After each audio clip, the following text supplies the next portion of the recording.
there in Omaha at everlevelconcrete.com. Hey, you weren't going to do it. Boys, I didn't know we were coming back on the air. How That are would have ya? been great for being on the air. Yeah. I was just helping out my partner. Good job. You're a little, you didn't know where the clock was. It was okay. You're a little discombobulated. Steve Spagnola, had to call a timeout for Andy Reid and Everlevel Concrete Repair and Everlevel He's Omaha. Steve Spagnuolo of this show. Interesting. I don't know. That was kind of. Interesting. I'd have to think about that one. Is that a compliment? To himself. Yeah. Screw you guys. All right. Maybe we just market the show being like, yeah, that is a good one. Matt, you're pretty good at this radio thing. People should listen to you. You guys fighting? No. Have you given up He's on bothered. the whole snow He's pile bothered. out I there? never cared once. He's bothered. It Hey, bothers but him. that bothers him. I know. It Yeah, doesn't he bother wants me you at to all. be. The- He wants you to be concerned. Yeah. He's making stuff up. The I less, literally the said on less the I radio care, today, the Yes. more he gets bothered. I know. my flag's out It's there. like if my we mountain. like the Canadians expect us to boo the anthem and we just ignore it tonight. It'll make the Canadians even more upset. Exactly. Yeah, It's thanks like, for why don't comparing to acknowledge me? Canadians. Acknowledge me. You're Acknowledge echoing. me. Oh, my bad. Sorry. Couldn't hear that. What's up, guys? What's up, brother? How you Hey, doing? brother. How you doing? Good. Good. You okay? Are you out of breath? No. Oh, okay. I am a little sick. I was. You got your snowshoes on. yeah, I got my so- boots. Got my boots on. Great Yeah. thing about boots is you don't have to tie them. I love that. I love Hey, it. good. so everyone's been commenting on the fact that my shoes are often untied. So I said, screw all of you. I have laceless shoes on. today. Nice. Nice. You gotta get some boots. No, I don't need boots. Yeah, you do. I don't. Yeah, you do. You need don't boots. know. If you need boots, you don't know how to walk in the snow. All right. It's not about the walking. It's about the, might have to shovel a driveway. I don't. Might have to be a friendly neighbor I to don't. somebody. Nope. You don't like your feet wet. I don't like my feet wet. I know that these shoes are good. They're athletic, but they also keep me not wet. So I wear them. Those shoes do not look like they would keep you not wet. Okay. Well, you know what? Walk a mile in my shoes. All right. All right. We'll see. Walk a mile in my shoes. Maybe I will. Maybe I will. Now I was like, Josh was like, hey, did you not have any games that you had to work this weekend? I Wow. said, no. So perfect for me. I spent the weekend sick. Oh, Lord. Just what you want. What would have How you are the other done? two ladies in your house? They were sick prior to me. Okay. Yeah. All right. They have So they had a great weekend. transported the sickness to me. Well, you got a week off before Georgetown. The child has plenty of no manners whatsoever. She's like, I will sneeze in your mouth. Mm-hmm. Yep. Yeah. What are you teaching your daughter? I don't know. I don't think that's That's how they come programmed. I guess they're just like they have no manners whatsoever. And then you have to like, hey, can you not sneeze in my mouth? I'm getting the sense that you are souring on being a father. You're sounding Would you Tom- like to fast forward to when she's like 4 or 5? I've often thought about that. I was Okay. like, man, I really want to like talk to you and have a conversation. Maybe like, teach you some stuff and you'd like figure it out right away. You want to, But you want to jump to right 6 now years is old. not right now. No, I don't. I appreciate every moment. It's great. She's incredibly Look at cute. that back pedal. That was good. That was good right there. She's probably the cutest baby I've ever seen, Sure. but yeah. she doesn't know how to do anything. hit all the high points rule. Say all the lines on the cards. I just wish she knew how to do stuff. That's all. But then once she knows how to do stuff, she'll like take advantage. What do of you it. think? Is All it a of a sudden- hit or a stay? A hit or a stay? That's What do you the think? first lesson. Blackjack. That's the All right, hon. On a soft 17, we hit against a 10. That was a bad joke. yeah. I Uh, get it. SNL I know. 50 Did or he get it? All-Star game? Yeah, I didn't watch it 1 second of the All-Star game. SNL. Come on. I had to be fair. Yeah. I was getting a little worried. I was like, I feel like we're going a little long here. It was 10:20 and I'm like, is this over It was yet? 10:20 and they were doing commercials. I needed it to be over. You know, 3+ hours is tough. But the NBA also did a 3-hour broadcast in which they played 10 minutes of basketball. Yes, they paused. I mean, if you think your product is really good, you probably don't take a pause to eulogize a show that's not dying. Yeah, I was so confused by that. What did they do? They brought out Kenny, Shaq, and Ernie, and they all had them there, and they brought them out like gifts. And like Kevin Hart was like, "You guys are leaving." Like they gave them rings, they gave them like fishing gear, like they made a joke, like they You made would it think as they're if dying. you made it as if like they're no longer going to be on TV, and like their impact on the game was so massive. And oh my God, what are we going to do without these 4 dudes? They're just going to be on ESPN, Weird. you know? Weird. It's stupid. And The then they NBA is had stupid. Adam Silver's stupid. He's the worst commissioner in all of sports. He's pretty rough. he is He's struggling. bad. He's on the struggle bus, but Because so, he doesn't do anything. He is because- he is deferred to his players who have overrun. Yeah, everything. you Well, guys run it. okay. Yeah. So this is how He's a last night. So All-Star Game was supposed to be a celebration of the sport, right? Last night there was more about Kevin Hart than about Wemby playing his first All-Star game. That's a problem. Yeah. They got Yeah. way too many celebrities. They Because got- it wasn't an all-star game. It was something else. I don't know what it was. well, I don't know what they're trying to get, but I also think in the NBA today, the players are too good. I think the problem is they have to be incentivized to do anything. yeah. They have to be you have to they're like children. You have to like hey, As if the you, millions of dollars wasn't enough. if you crawl over to me, I will give you a cookie or something like that. All right, great deal. If you play in a basketball game, I'll give you $1 million. Isn't that crazy how the bar is so low just to ask for them to play hard for 20 minutes? Seriously. well, another thing is too is And you that, can't just ask. You have to they have to be like, well, what's in it for me? Do I get $1 million? well, even when And they they're do, like, no, we don't e- have e- $1 million. even when they do get $1 million, they don't play. They do Right. this load management BS. Even when they do actually get paid to play games, they're like, nah, actually. The players have been told that it's okay to not play, and that cat is out of the bag. Yeah, And- probably hard to get that toothpaste back in the tube. Yep. And they also were like, oh, well, you know, if you don't play 65 games, you won't get an award. And everyone's They're like, like, I don't care. all right, They're like, cool. they're like, I don't care. Doesn't matter anyway. What matters? The playoffs. And that's when they turn it on. Well, there's no other sport out there where the people that talk about the sport talk about it more negatively than NBA. Mhm. Like even like I think Shams likes the NBA, but like Windhorse, he was like, I can't get far enough away from the All-Star game. Like their media, like, you know, Inside the NBA is a great show because they have chemistry. But when you think about it, I mean, Shaq's not very good. No. Okay. They Ernie don't watch the Johnson. games. Ernie Johnson is the glue to that. Mhm. And I also don't like. I love the show. I also don't like when they take it out of the studio because then it just turned into a gong show. Well, Yeah. and if you think Yeah. about it But- too, like the league has been totally like the biggest story to happen in the NBA in years now was the Luka trade. It's drama. And Exactly. if it doesn't like that's the biggest moment in the NBA in a very long time. And if the previous commissioner was in place when that trade happens, it doesn't even It doesn't happen. go- no. It No, doesn't Well, you're even right. happen. So the other night, like Dallas wins a key game and Kyrie has a monster night and nobody's talking about it. That's the problem with the league is everybody wants to talk about stuff that has nothing to do with on the floor. Oh, yeah. But the league has created that as well. And all the records have been broken. Like it's not a big deal when a guy goes for 50 anymore. I was talking about this a couple of weeks ago. Like, remember when it was such a huge deal when like Kobe or LeBron would go play at the Garden? Yeah. That just Yeah. that magic just does not exist anymore. It's Yeah, just, nothing it's just to- Hey, not there. that's why the NFL is always going to be king. They only have 17 games. They might have 18, but they only have 17. It's usually on Sunday. You can make the commitment more to being an NFL fan than any other sport, and you don't go like, oh man, I'm worn out. Like you said about college football, but you know everything going on in college football these days, you're like, oh my Jesus.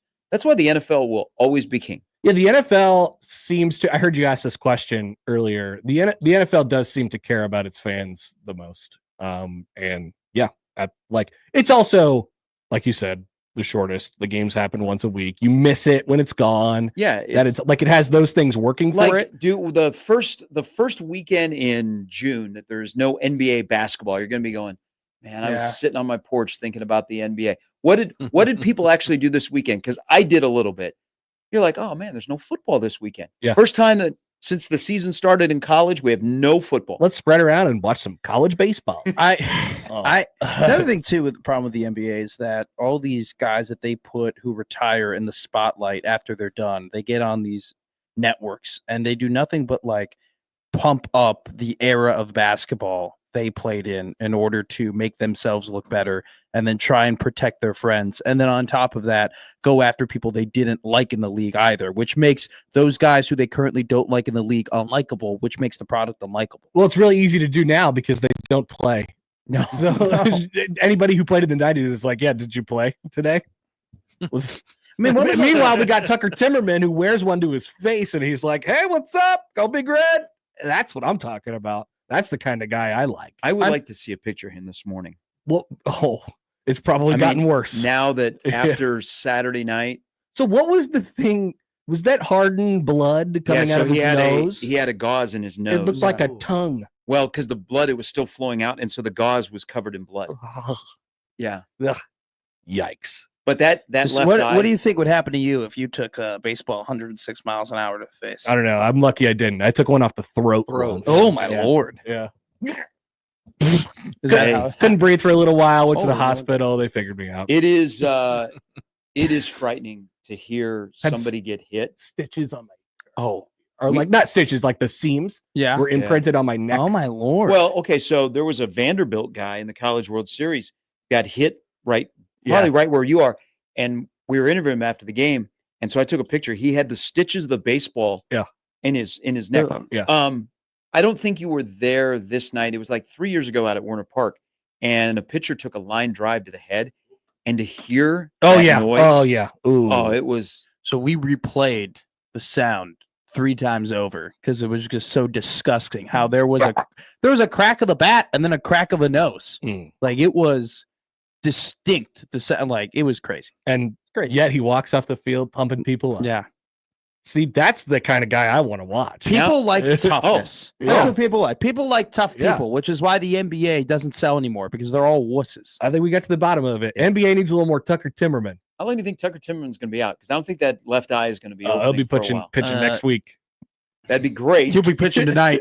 You don't think he's pitching tonight? Hey, You don't think he'll be on the mound? How much of a flex would that be if you're beating GCU and all the crap that went on last year? Is that they roll him out there to pitch to one guy with one eye? Immediate bump. Tucker's like, yeah, I saw 3 strike zones. I aimed for the one in the middle. It worked out. Like right. Struck out the side. I know you'll have your your favorite fictional president on President's Day. Will you have that, Josh? Independence Day. I would go with Jeb Bartlett. Okay. Very solid selection. You know, one thing I really want, I liked him as a president, but now I feel dirty if I watch it and I tell anybody that I like House of Cards with what Kevin Spacey did. Mm. I thought Francis Underwood would have made a really good real president. Really? He was a bit corrupt. Well, Connor, Not a disqualifier. The president, who is the president that he took over for? What was his name? Walker? yes. Well, I kind of like that guy. He was presidential in a way. Now, David Palmer from 24, I think would have made a good president. Yeah. What about How about Jamie Foxx in White House Down with Channing Tatum's? That's a good one. I like Michael Douglas? Michael Douglas. What was it? What was his character? Was Andrew Shepard? Yeah. Which is that sounds like a presidential name, Andrew Shepard. Oh, that's a good one. And Good name. my favorite one is Kevin James in Pixels. This is my favorite president. It's the one where they're fighting Caterpillar. It's good movie. Harrison Ford. Yeah. Get off my plane. Yeah. Did we? Oh no, Harrison Ford's the president in a new movie coming out right now, Captain America: Brave New World. That's right. That's right. He's also the president of that. Who played Harvey Dent in the Bale Batmans? Aaron Eckert. Aaron Eckhart. He was a AKA president. Fred Hoiberg. He was and a Trev president. Alberts combined. He was a president in the that's- first Angel has That is fallen. a great They look like the same Merging. person. Yeah. Nah, I can see the Hoiberg. I don't really see the Alberts. Regardless of it, he's a really good actor. He was great in that movie. Like his wife I died. mean, Fred has less hair, but they both parted on the same side. Mm. They both are kind of stiff. Oh yeah. That guy. They look the same. I've noticed nobody has said Dwayne Elizondo Mountain Dew Herbert from Idiocracy. No, none of us have seen that movie, Josh. I'm trying to think Wow. of more. Rude. I haven't. Anybody There else? was a Just movie, look out your window. What about Selena? There was a movie in like the 2010s that had a woman president. Selena? Talk about Julia Louis Dreyfus. The Veep? No. We can figure this out. Josh, Yeah. you would be the person. I didn't see Dick Cheney's movie, but wasn't there a George W. Bush like actor? Yeah, in it that? was. Someone played W. Yeah, it was. What's his name? The short guy. Paul Giamatti? Christopher Walken. Christian Bale? Dick No. Cheney had a movie? Yeah, like It's called Vice. Vice. It was like a mad. I'm pretty sure it was an Oscar-nominated movie. if Did I'm it not include him mistaken. getting shot Sam while he was Rockwell. hunting? Sam Rockwell. Sam Rockwell. Oh. He Yeah, did. Christian Bale played Dick Cheney. in Yeah, Sam that. he Rockwell's had a very interesting career. Sam Rockwell did a really good Includes W. award. But Yeah. he was best supporting actor. he was acting as W. Oh, okay. He was Right. W, and he was a damn good W. He's a good too. W. He was a great W. They're sitting around. I have to see that. I saw the scene of those two in that movie. It's just basically how Dick Cheney was practically the president, and like how he manipulated W. That's the what entire... Dick Cheney wants you to think. We well, that's what the movie wanted you to think. so we haven't had At least that's what I read. we haven't had a movie about a president like, okay, this is playing the role of Barack Obama or Donald Trump. We haven't had one of those, have we? No, No. but I mean SNL. Nobody has does- tried to be Obama in a movie. No. Who No. would be Obama? I don't know in a what would movie? be, but what would be the premise? Like, what would be the story that they would cover in the movie that needed Obama? Just him getting Obama would be a great cameo for a Clinton movie. Like Well, if they did a Clinton movie and they're like Hillary's going to be the president, Hillary's going to do it, and then all of a sudden you get the Obama cameo Yeah. of him rising through the ranks, Maybe winning that'd be the the way you go. presidency. Then you cut back to Hillary and she's like really really sad, and then she's there you go. He'd be a great cameo in a Clinton movie. They should do a Clinton. They will do a Clinton movie. Don I think Man. they have. Just I- hasn't been The called the big- Clinton movie. The Benghazi I think it's movie. been called the Monica movie. Oh, Okay. yeah. Don Man writes in, my favorite fake president is Joe Biden.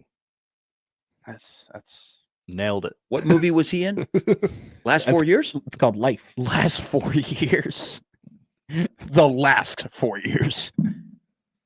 Yeah. Trying to think of more. I mean, they did the movie where they got Osama. Yes. Oh, Zero Dark 30. hey, Yeah, Yeah. and but they had the clip of Obama going up, and nobody had to play Obama. That's right. Josh, Matt. G.I. Joe, the G.I. Joe the bad one that recently came out. There's a guy who the president is in that movie. Retribution. Yes, I think it is Retribution, where they drop steel poles from the space as opposed to nuclear missiles, where they make everybody get rid of their nuclear cache. It was Retaliation. Retaliation. Someone played the president. in that Jonathan movie. Price. There you go. Played the president. That was a good performance by that guy. Too bad G.I. Joe Retaliation sucked, but he was good. I think that pretty much exhausts my list of fictional. There's a lot of fictional. I didn't realize how many people have played a president in their You lifetime. can go pretty deep. You can Well, go we had a run where, I mean, we were having like every year a president type movie. Dave? You ever see Dave? I've seen Dave. Dave like Lil Dicky Dave No. or I don't think they needed a president in that show. okay. I don't know. You never know. That shows Kevin Kline Kevin had to fill Kline, in yeah. for the president that was under the weather. And he looked like him. So he became the president. fair enough. Movies were simpler back in the 90s. Chris writes in, Bill Pullman as president, Thomas J. Whitmore in Independence Day is the best, hands down. That's right. He would have been great in a standalone Man. movie. Jeb Bartlett, though. I think the West Wing has aged really well. I would Especially agree with over the that. last like cycles of political turmoil. I know a lot of people who like, oh, I just rewatched The West Wing for the 6th time. Even better this time. Mm. So there must People be do something say to that. Yeah. People definitely do say that. I never watched West Wing. I think you'd like it. I think I would probably. You too. ever It's watch- you know what? It's an easy watch. I mean, heck, nowadays, whoever came up with the technology that when you're watching Netflix or any other streamer and it immediately goes into the next episode, Mhm. they should give that person an honor. Yeah, it's That makes it so much easier to binge. great job by them. Absolutely. You get And- an option. Or yay the nay. option to skip the opening credit sequence. Yeah, Connor disagrees with that, but that's a great invention as well. Yeah. Now, why don't you? I like that? watching the opening credits. Okay. But you know what? More shows like, oh, so I just got done watching Suits again. Yeah. So Suits doesn't start with the credits. That starts with the Cold actual open. recap, and then it'll go into the beginning of a storyline, and then it'll go to the open. Yeah. Yeah, they have a cold open. Right. Yeah. I mean, most But you TV can't shows- skip it. I mean, you can skip it, but it's not at the beginning. Oh, they built it into the algorithm. You could always skip it. You could always skip it. There's always a skip button. I will say that we binged like the first 3 or 4 episodes in a row of this season Severance, and I did skip the opening credits a couple times on that because we Wow. were trying to get through it fast. Can I ask a question? Because I have And the opening credits are fine. Like I have not watched the show, but it is now the popular. We all are streaming it as a one. If I'm going off my social media, what is so appealing about Severance? I think it's the reason that I was into it at first is just the concept. The concept of the show is you have a person who has decided to undergo a procedure to separate their work life from everything else. Okay. So they go into a elevator and they go down the elevator and they don't remember anything that happened in the outside world. Okay. Or at least that's how it's supposed to go. And yeah, I mean that's the premise of the show. It's fascinating. It's interesting. It's become super popular. Yeah, and now it turns out you open it up and there's like 4,000 layers to it and people are interested in theories and stuff like that. Like it gets people talking as well. I think it's a good show, but people are into it I think because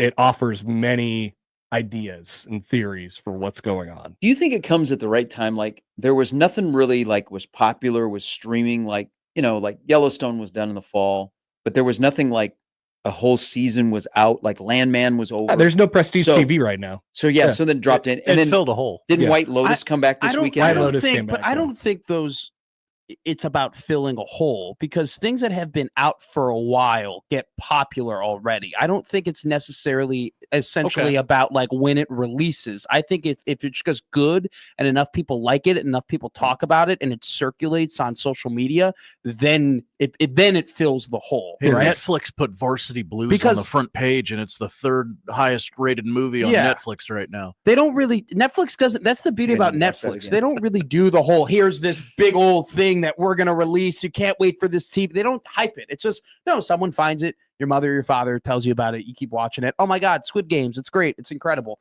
I don't think Squid Games was released and then all of a sudden it was out there for a little bit before it caught on. I'm pretty sure. But there's other examples. I mean, Suits is the ultimate example of that. Yeah, but timing is so huge in all of those because like Tiger King was going before COVID, and then it was like, you guys got to see this. Crazy. Oh, it's all about time. You guys got to see this crazy stuff that's happening. And I blame all of you for saying, hey, you got to watch this show. Well, and then I was dumber for it. I'll bet you glad you did, though. Well, there was nothing else going on. There were no live sports. But you would have no conversations with anybody else during that period of time. That was the conversation. I'd like to talk to the person who didn't watch that show or the Michael Jordan documentaries and say, what did you do? Yeah, what did you do during that time?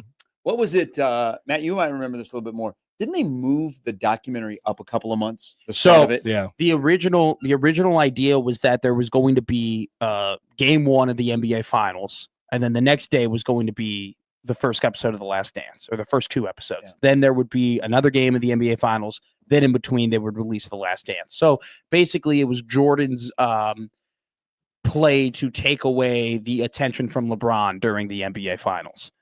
Instead, because COVID happened, they were like, we need something, that was a hole they needed to fill. So yeah, they moved it all the way up and they played it. I have a friend who's a big LeBron guy who refuses to watch The Last Dance because he doesn't want his mind to be, and I quote, cluttered with Michael Jordan propaganda.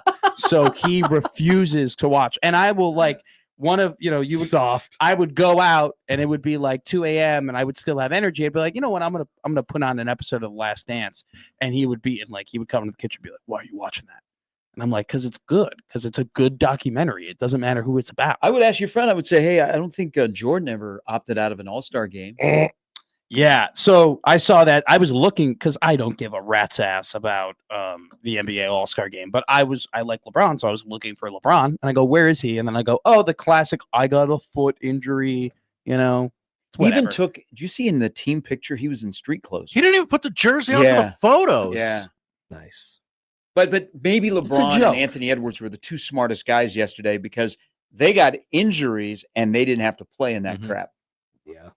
They're still associated. Hey, the NBA made the NHL look so good last night. They They made the NHL look incredible yesterday. Andy says the people who did not watch Tiger King or the Jordan doc learned how to make sourdough bread. Dude, I was talking to someone about that.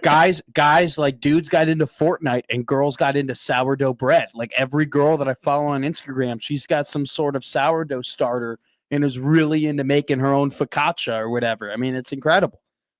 Josh, how will we celebrate 5 years of COVID on this radio station? Oh my God. Will we bring back the shower curtain for a day? Got to do something, right? Yeah, I mean, something to honor the occasion. I mean, let's get Rudy Gobert on the show. Yeah. We'll just we do some touchy-feely with everybody. Mhm. Everybody can cough on each other. Fred Hoiberg can have the flu. Uh-huh. Influenza, A. B, A, whatever it was. I can't stand people who say that I got influenza. Everybody brings a thing of hand sanitizer. Yeah. Yes. That was the best part about that, where Fred was sick and one seat down from him was, I believe it was Armand Gates, who was pumping hand sanitizer into his hands as they showed him. There was this place in Minnesota that we went up to times. during that time in 2020 in the summer, and they ran out of hand sanitizer, so they started putting just vodka and in dispenser bottles, so people were just pressing vodka onto their hands. What? Yeah, it was really weird. That can't be right. I know, but they needed to be able to be like, here you go, like, you know, we're sanitizing you, and they get sticky. This I don't know. It wasn't a Shirley Temple. It was just so vodka. previous management locked like the supply closets. They put a padlock on them. Well, they're still the codes are still on the doors. Oh, they are? I think so. Because people were taking toilet paper and other paper products. Oh, really? okay. Yeah. So they sent out a memo and then they had a lock. Jeez, it's wild. Yeah. Okay, we'll commemorate that in just a couple weeks. And then you know what? Maybe have Brant Banks on. yes, Noah Noah Vedral. Vedral. Mhm. People forget that game that those two played. I don't think people forget. People talk about Fred. They don't talk about Brant Banks. It was how you knew that, and Tom Hanks announced that he had COVID. That was all on the same night. And Rudy Gobert. And then Mark Cuban had a cameo because Mark Cuban always has a cameo there. He was like, he ran out on the floor and said, Yeah. "Stop the game! "Stop the game! Oh my god!" Maybe we won't remember that. Oh, we'll remember. We don't want to? And then I proceeded to cancel all of my college visits after that. I was supposed to go to 5 different colleges. You said over college 3 is weeks. canceled. They canceled. Can't go to college now. Wow. We can put the shower curtain in the rafters upside down. Jeez. And by the way, We for could. any player, I think we should. for any player for that to happen to, it's crazy that it happened Yeah. to Terrence Shannon Yeah. Jr. Boy, the who is- symbolism not lost on this guy. Oh Lord. Do you Oh think? Lord. Do you Someone think? someone did it on Yeah, purpose. like they're Someone- like, you know what? He was guilty. I can't believe he got off. And why are we retiring his number so soon? I'm Another gonna great screw him. question. So Another that's an great interesting question because I did watch that clip and sit there and think to myself, okay, how many people did this have to get through? Yeah, exactly. It's an impossible mistake Yes. to make, Yeah. right? It's not a one-person job. Yeah. It's not like one guy's like, ooh. And by the way, too, like, it's a big flag, and you have to hook it up to a pretty big apparatus. You would know, like, Yeah. it's not a double-sided thing where there's also like a crane on the bottom part where you're like, I don't know which crane it is. No, it's pretty easy. You put the front part on the front part. It was on purpose. Someone sending a message. I wonder how many people were in on it though. I give credit. Their AD went and talked to the Oh, media. Yeah, I afterwards. He saw was that. like, "Hey, Took I it gotta-" right on the chin. Right on the chin. I got to talk about this. But you know, the AD was like, damn, like out of anybody, like, because if it happens to Io, and Io is a great guy, no controversy, nothing. It's just, oh, ha, ha, ha. The fact that happened to Terrence Shannon Jr., who had to go through what he went through, granted, he was proven innocent, not great. Why were they retiring his number? He just got done playing there. I know they went to the Elite Eight. I But don't- that's enough I- there, I don't. man. They're retiring Kofi's number. Kofi. Well, Kofi's got more of a case than Terrence Shannon Jr. does. Like, Kofi was there for quite a while. Like, and he also too, Kofi was very much a part of like the resurgence of that Illinois program. He was Like, also part of that one time where they lost to Loyola Chicago. Didn't they lose Like, to Loyola Chicago? they did. That was a also, beautiful too, game to watch. Terrence I Shannon, loved that game. Terrence Shannon Jr. got Cameron his- Krutwig. Terrence Shannon Jr. Hey, I was happy to watch it too. I hate Illinois, but Terrence Shannon Jr. like played more college basketball at Texas Tech than he did at Illinois. He played 3 years at Tech. He played 2 at Illinois. Josh can back this up because we were sitting right there when they played in Omaha last year. People were pretty quick to remind him about things in his past. Yeah. Like Just we're various things. giving it to him. Yeah. Yeah. People are sitting right behind us. And then later came back and were mad that he didn't perform well because they bet on him. Oh yeah. They were on. They had his props. Yeah. And so they were screaming at him. Like they weren't very far away from him. Like we were the buffer. And there was these guys that were screaming at him for screwing him over on money after they had just dog cussed him about being charged with rape. We love America. I mean, Crazy. I was like, welcome to Omaha. All right. Well, you guys enjoy your day. Have fun. Sorry, I got a little something. A little. Whoa! What happened to your pinky? I was doing some slicing and Amateur hour. yeah. What are you? An idiot sandwich? Yeah. Wow. We need to get you away from open weekends. You got to be busy. I know. Then You'll I get work with sick, I you work don't cut with your knives finger. too much, and then all of a sudden I come with a boo boo on my hand. My boo. I got a boo boo. Yeah, well, remember that. I'll be watching the news today and see if there's any, You saying it happened at home? Yeah, it happened at home. Okay. All right. Oh, It was me, yeah. me only, with a knife, slicing bagels. Why aren't the bagels pre-sliced? I have no idea. You can rip them. Ooh. Can't you? You don't could they- turn them. Yeah. Were And they they cut from 'em. the grocery store or a bagel restaurant? Costco.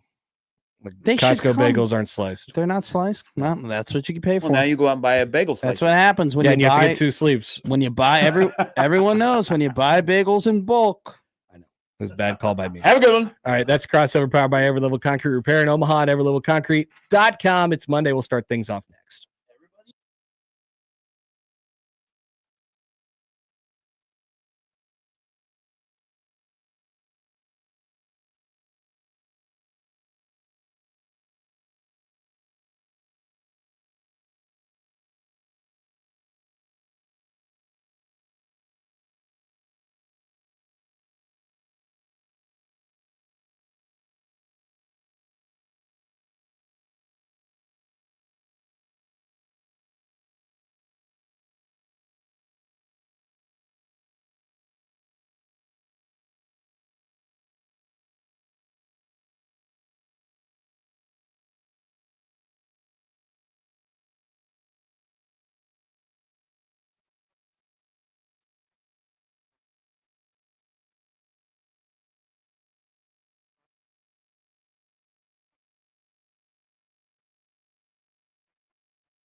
It's the Conor Happer Show.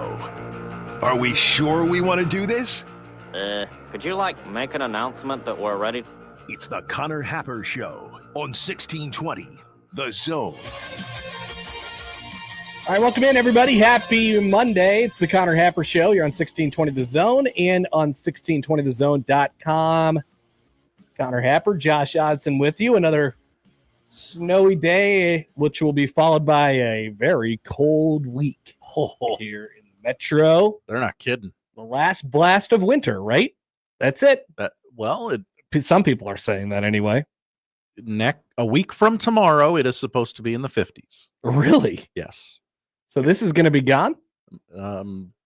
Theoretically. It is a little it's rough out there. Take it slow. This morning I was driving down the artery of Omaha, Dodge Street, and just going along smoothly and straight with plenty of distance in between me and then a car in the car in front of me, and the car in front of me probably hit on the brakes a little bit too hard and just flipped himself up into the median. Oh my goodness. And then recovered enough to get back down. Oh, okay. But I was like, whoa, that could have been rough. So take it slow out there if you're out on the roads today. If you're clearing your driveway, this is like the fluffiest snow I've ever seen in my life. Yeah, is that good or bad? I don't good. take mental note of what snow is easy and hard. You just gotta shovel it. It's not a wet, heavy snow, so okay. It'll move. It'll move if you're pushing it around. Yeah, they were saying up to 5 inches. It looks like we're gonna get up to close to that number. Shout out to the meteorologist. You guys nailed it this time. You will get no praise for your efforts. No, I think we should. We should I agree. We should be the meteorologist praise show. You guys were exactly right, and it's time for us to say something about it. Because none of all the other times it's like, hey, you said we were going to get 4.5, and I got 1. I think you should be fired. Idiots. What do you guys know? No. So when you nail it, we got to call that out too. That's what we're doing. Our thoughts and prayers to the area's superintendents who, glory hounds, Josh. Yes, the glory hounds. They have quite a decision to make tomorrow and Wednesday. Yes. Very, very cold and a lot of snow on the ground. But you only have so many days. You only have so many days, and you used one up for free last week. Yeah, you were like, we haven't used any. Use it. We got plenty. You were regretting that one, aren't you? Yeah, a little bit. All right. Here on a Monday, we'll talk to Mike Schaefer in under an hour. Sam McKewon from the Omaha World Herald at 1 o'clock. That is the lineup powered by the referees at John Higgins Weather Guard. We'd love to hear from you guys today, 402-951-1620. You can call or text that number on the hotline, tweet at Happer Show, at Conor Happer on the JTech Construction Zone Twitter feed, email Conor, Josh at 1620thezone.com on the Equitable Bank Zone inbox. And we say good morning to the YouTube streamers who are, they're concerned about my incident with a knife. I think we all are. That's okay. It's just slice my finger open a little bit. Okay. I always say it's good to have this happen every once in a while, because then you really appreciate the importance that just one of your fingers has. So I need a little check, and I got it. Now I have limited use of this finger for a little while. We'll get it back. We'll be fine. We'll recover. But right now, I really appreciate all the things I do with this finger. Okay, your left index finger. Left index. So you're probably not dialing a phone with it. You're not. If we had a list of most important fingers, which I am not above having on this show, Josh. Feels like a July topic. Yeah, a lot of things that feel like July topics, definitely. If we rated the most important fingers, where would left index go if you're right-handed? So let's just say non-dominant index finger. Like 3rd to 5th? That is exactly what I was thinking. 3 to 5, somewhere in that range. You're obviously going dominant index, dominant thumb. Yep. And then those are my top 2. Probably dominant middle or ring next. The pinkies you could take. Both the pinkies are 9 and 10. Yep. Take them. I am a little partial to my driving finger. Your driving finger? My driving finger. That would be the dominant middle finger. Oh, really? I drive with my offhand. I no, steer with my offhand. I mean that as in it's the finger I show other drivers as they're Oh, driving poorly because Oh. everyone is the best driver they know. that is true. But I Yet there definitely are am. so many bad drivers out there. There are many. There are many. You're either going too fast or too slow on days like Or this. you're driving a BMW up Dodge in a snowstorm. Just go ahead and leave that one at home. Mhm. You can work from home. Everyone can work from home. Mhm. All right, so I don't know, 3rd to 5th somewhere. We won't dive into that. We have many other things to rank today. Also stay tuned for the crossover this afternoon. We'll have our SNL draft. This is big. This is huge. It's happening. I watched the entire SNL thing not the entire. I tuned in a little late and then I watched all the way to the end. Okay. The SNL thing. I watched 0 seconds of the NBA All-Star game, but I am here to criticize it heavily. We'll do that on the show today. Hell yeah. We'll have our baseball roundup from the opening weekend. Nebraska pulls together a nice little win against Vanderbilt on Saturday and then crushes San Diego State yesterday before heading to Grand Canyon today. Like the vibe of that team. Creighton finds offense in their series finale at Greensboro yesterday after not having any. Better late than never. In their first 2 games. Also love the timing. Like, hey, I think we're going to play 2 on Saturday. Now we're going to play 2 on Sunday. We're going to play 2 on Saturday, and we'll figure it out. That's when you're not at the mercy of television or anything like that. You could just play whenever everyone's there. Mm-hmm. And in the case of Creighton and just one other team, they were there. Just play the baseball game. We'll have some things from the NBA All-Star game. The 4 nations face-off. Josh is pretty excited about this. I told you guys. We'll ask why Seth Davis keeps doing this. And we'll check in with our local basketball teams where Fred Hoiberg has to be guilty of property destruction in order to wake up his team at Northwestern yesterday. Sacrificed himself. And Creighton basketball loses the battle, but is still in the war. Good way to put it. I thought for a second that it might all be over. And then I have some criticisms of St. John's. I don't like the way they go about their business.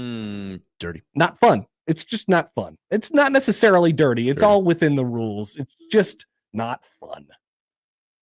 And so they are the Big East team of note this year that will probably get beat before the second weekend of the NCAA tournament. That's where I'm going for.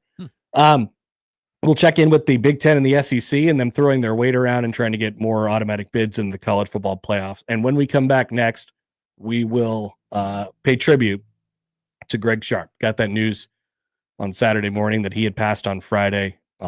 Incredibly sad. And we will we'll look back and, you know, I've really, we'll talk about this next, but I like how all of the stories from the local media people that you know that have been around him a lot over the last multiple decades now have been about who he was as a person. Obviously an incredible voice to Nebraska football and baseball for 17 years. But really you wouldn't, the way he carried himself, you wouldn't necessarily think like, oh, this guy's a huge deal and he has a huge responsibility. He took his job really seriously, obviously. But you know, the type of guy he was and his fight throughout the last year, those are the stories that you're hearing today, and that's a good thing. We'll tell some of them when we come back. It's a Monday on the Conor Happer Show on 1620 The Zone.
Brett ready to deliver the first pitch. Breaking ball, that's looped in left field. Gabe Swanson is there. He squeezes it, and your Huskers are Big Ten champions. After losing game 1 Tuesday night, they come back and win 5 straight and capture the Big Ten tournament for the first time since joining the league. And the dog pile is ongoing in front of the plate. That was the voice of the Huskers, Greg Sharpe, last May when Nebraska won the Big Ten tournament championship here in Omaha. Frankly, miraculous that, whenever he could, he was pulling it together to try and get into that booth whenever he possibly could. And it wasn't easy for the last year. The diagnosis a year ago for Greg Sharpe was grim, and then he set kind of goals for himself. And he's like, I want to get to that home opener. I want to get to that football home opener. And I want to get to the most recent one was his daughter's wedding, which is still upcoming in February. A heartbreaking story, but a fight that was miraculous and incredible over the last year. You'd be up in the press box and see him, and outside of him, looking a little thinner and all of those things, he just wanted to do his job. And so it became natural for me anyway to just go up to him and say, how are you? Without this is me, like, just naturally thinking that's what I would normally say to anybody in a conversation, not understanding, in that exact moment, how are you meant, but he knew that too. And he just wanted to be he just wanted to do his job for the last year. And I think he took it all in. And, he would respond to the question knowing that he was not doing well. The answer in truth was not so good, Connor, not really good, but he would say, I'm good. How are you? And that's in essence how he sort of fought it the last year. There was a statement put out on Saturday morning by the Sharpe family, a wonderful husband, father, brother, friend, of course, broadcaster. While his passion and energy on the call of Husker football and baseball brought so much joy to many for the past 17 seasons, it comforts us to know that his legacy will live on through these same moments that he narrated and through the relationships that he built. While the public knew him for his booming voice and infectious personality, those closest to him knew him for his loyalty and dedication to them. And you didn't have to know him very well to really pick that up. Like I said before, for the most prestigious broadcasting spot that you could have in the state of Nebraska, the voice of the Nebraska football team, he didn't necessarily, carry himself like he was the guy that mattered in the room. He just wanted to shed light on the teams and the stories. And I think, he had a real connection with, of course, Husker baseball. And I think you saw a little bit of that emotion on Saturday, and the toughness and the fight that they had, that they were able to pull together with him, with Greg Sharpe on the top of their mind. It was pretty special. But the fight over the last year was tremendous. Like I said, knowing how and what the outlook was for this, and all you've heard in the days past, and I'm so happy that this has been the case. We're going to go back and we'll hear a bunch of calls throughout the show today, and they're all great. I think we'll play this on the show. I think of when he, just in the moment called Ndamukong Suh the best player in America. Or calling a Hail Mary or something like that. Like those are awesome, and those will live forever. But the person and the stories of the person that he was will be have been the talking point, have been the conversation over the last 2 days. And that's really special. The people who he's only crossed paths with several times in the last couple decades from his time at Kansas State. You know, there's a lot of people who have seen over the last couple days in the Kansas City media and in that community who are mourning as well, and who are like, yeah, didn't get a chance to cross paths much over the last couple decades here, but we know the type of guy he was, and we know that passion for the sport and passion for the stories that he was telling and for the teams that he was representing carried on over the air, but inside the person as well. So I think it's been really cool to hear everybody say the same thing, and it's all true about him over the last 2 days. Like, couldn't find a better guy to work with. I never broadcasted a game with him, but he was always like willing to have a conversation. I always talk about the people in the media in the state, and sometimes it could be tough to, break your way in or get acceptance or whatever from the people who are really the big stakeholders. And he's one of the guys who's like, yeah, I'll come speak in your class, or I'll have a conversation with you off to the side and know your name and all those things. We need more people like that. So I think it's been awesome for everybody to shed light on that.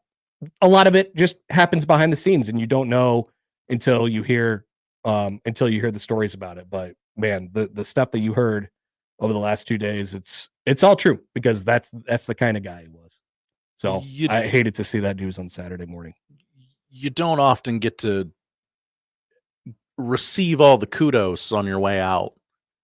Your number gets called, and that's it. And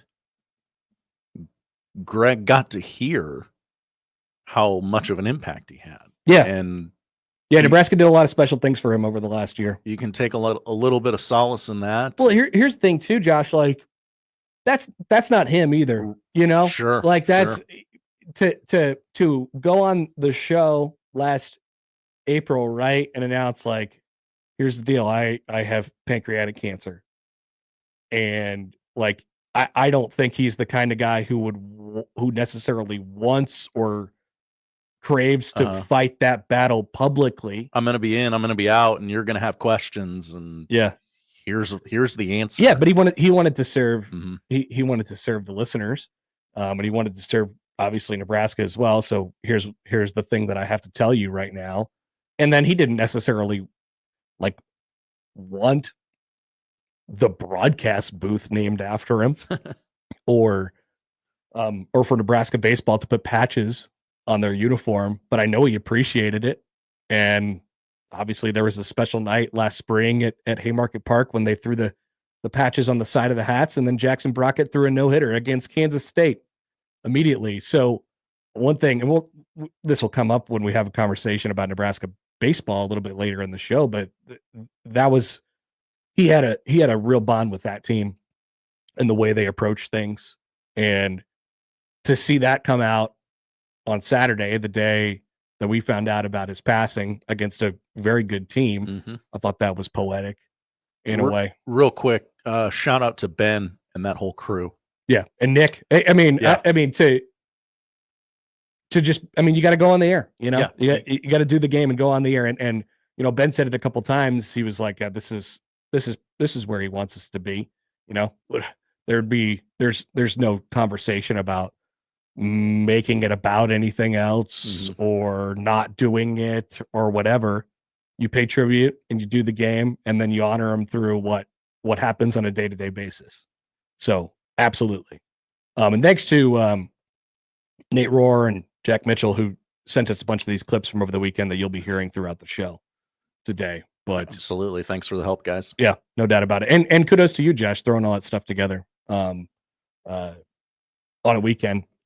And all of those things as well. Mike writes in. Hi, Mike. Says, Mr. Sharpe was incredibly kind and empathetic to me personally and professionally when he didn't have to be. Very blessed to have known him a tiny bit. That even if it's just like a little bit, even if it's just, hey, we crossed paths a couple of times. But he, one of those guys that just took his job seriously and, wanted to know you and asked how you were. He was a Nebraskan, and he wasn't really a Nebraskan, but he was a Nebraskan. And that's part of what made the loss on Saturday so heartbreaking. So we will we'll go forth, but it'll feel empty. And then I know Nebraska Baseball, those guys this year, Ben and Nick and Dave, are planning to keep a seat open for him all year, which is A great tribute. which is probably something that he'd be like, come on, guys. But also, There's not a lot of room in some of those booths. Right. Like, you don't have to do that. right, exactly. All right. Any thoughts on that throughout the show? If anybody else has stories, times cross path, things like that, please send them our way. We'd love to see them. But yeah, we lost a titan in our state broadcasting community over the weekend. We'll be back after this on 1620 The Zone.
Let's get back to the Conor Happer Show on 1620 The Zone.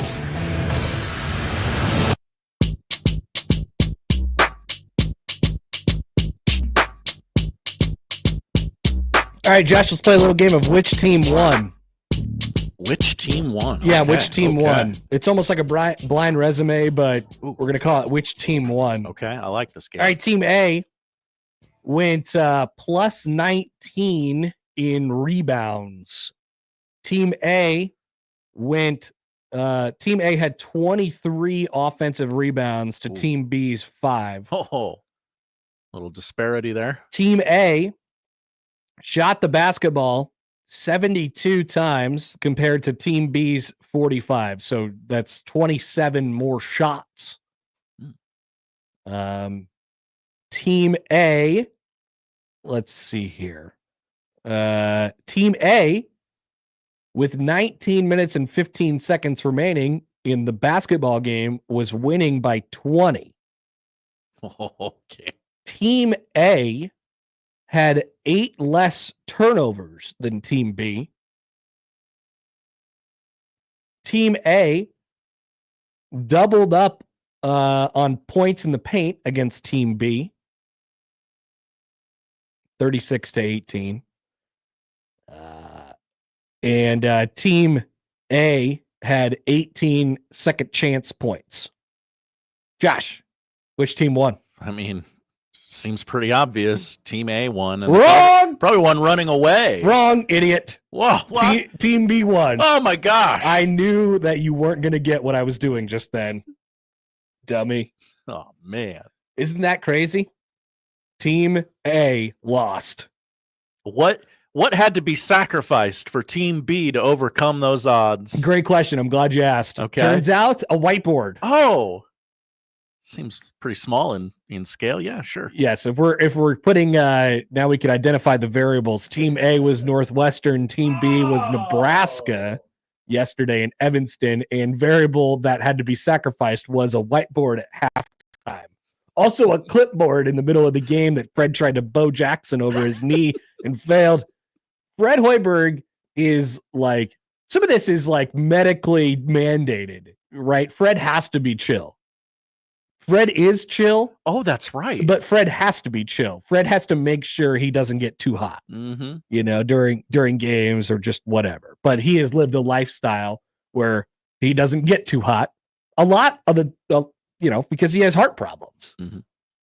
And so I would imagine when they go to the locker room and the dude jacks a hole in the whiteboard, the chill guy, the wine drinking chill guy, the message is probably received. You aren't doing your job. You are not playing hard enough at this moment. And that was the story for Nebraska basketball. And so there was always a chance.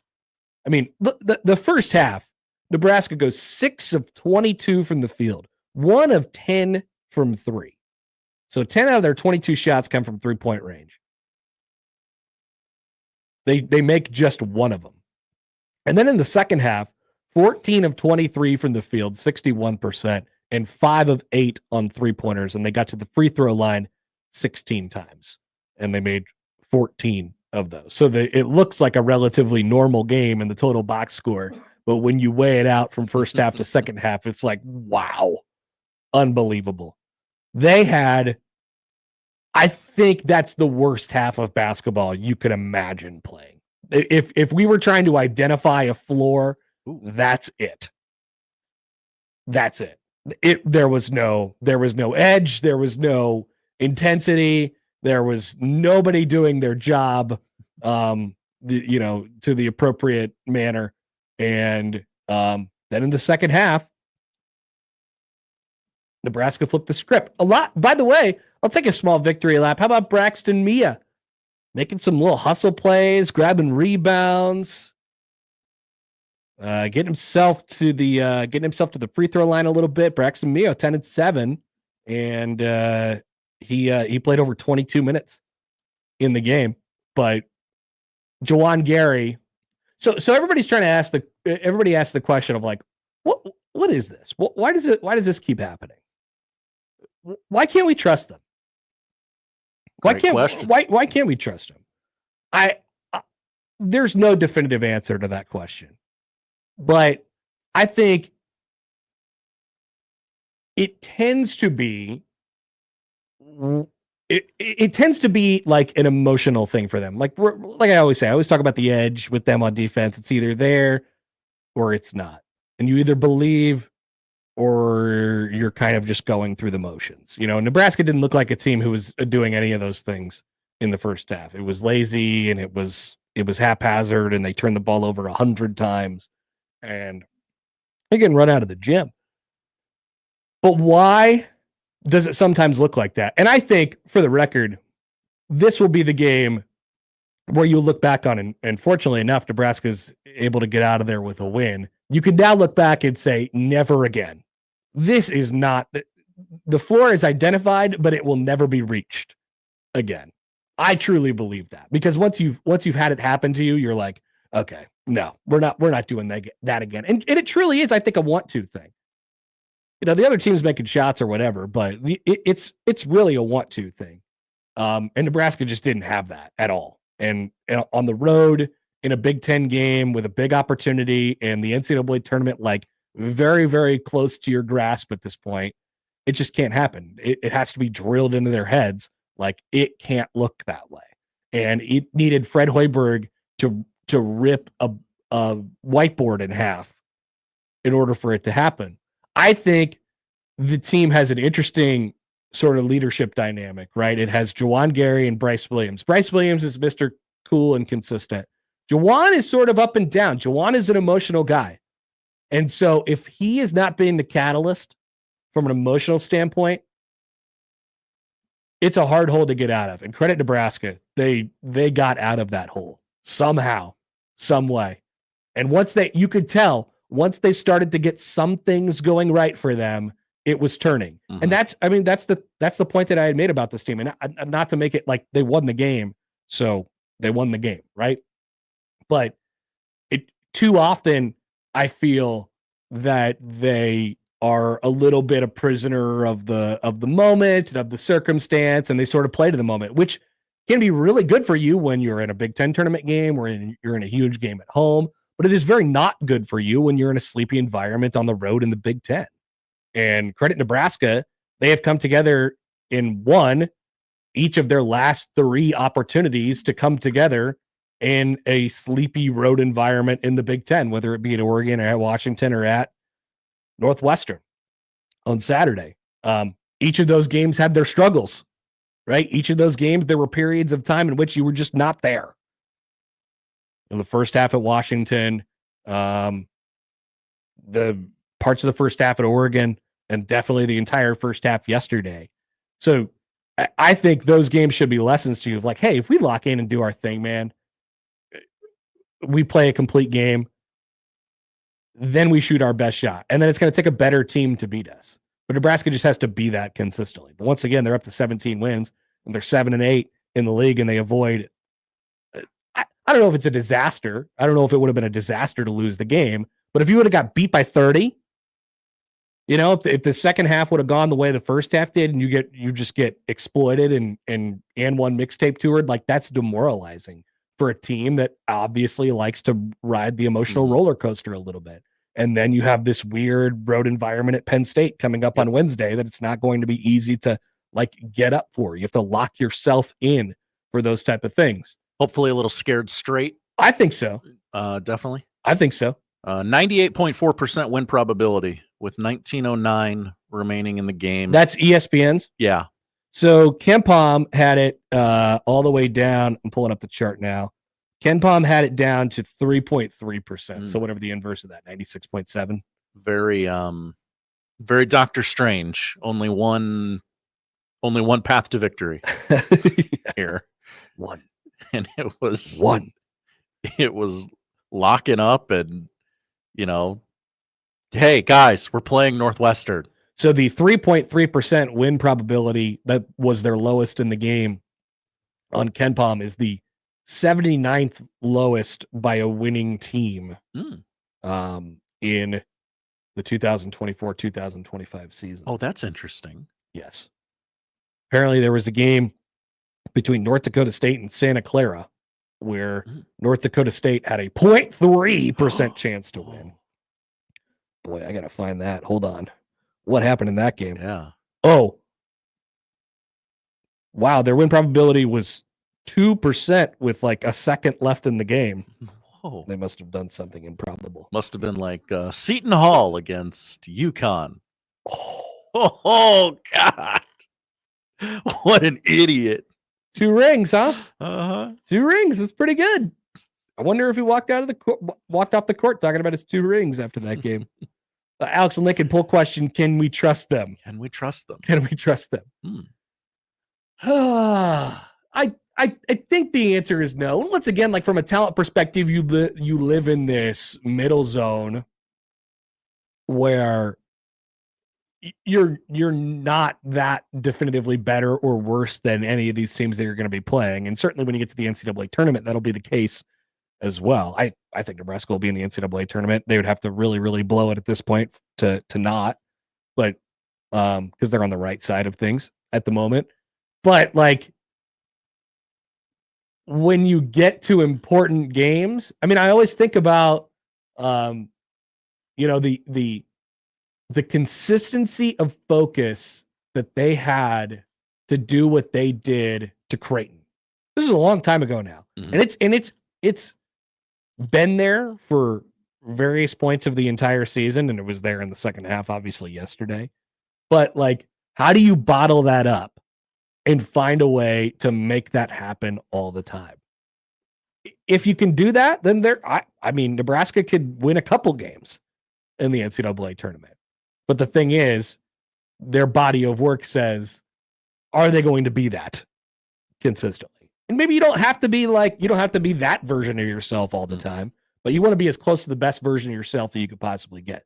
And Nebraska put 2 halves together where they were the worst possible versions of themselves in the first half yesterday. And then they were a really good version of themselves, and they came out with a win. Maybe it takes Fred Hoiberg, trying to break more clipboards or something like that. I had him on I couldn't make my own box, so I had to do a 3 box because Creighton was playing at the same time. I had to do like a 3 box. Oh, you had to put there was a third. There was it was one of the preset ones, and there were the third game. Some crap game was going on, and I was mad about that. But I've flipped back and forth, and from the sound, it kind of matched up because one was in a TV timeout, the other one was going, and stuff like that. So, I mean, hey, find a way, my friend. I guess that's I guess that's the story. And now you go to Penn State. And then you have Michigan at home for a big one a week from tonight, and a couple chances to really. I don't know if there will be a moment for this team where you're like, stamp it, because it feels like they're on the right side of things at the moment. But each game is kind of this one game season at this point. Every win's gonna inch you further into the tournament, which I mean, they seem to be in it right now, but anything can happen. Omaha writes in. Hi, Omaha. Cannot trust them. No, cannot trust them.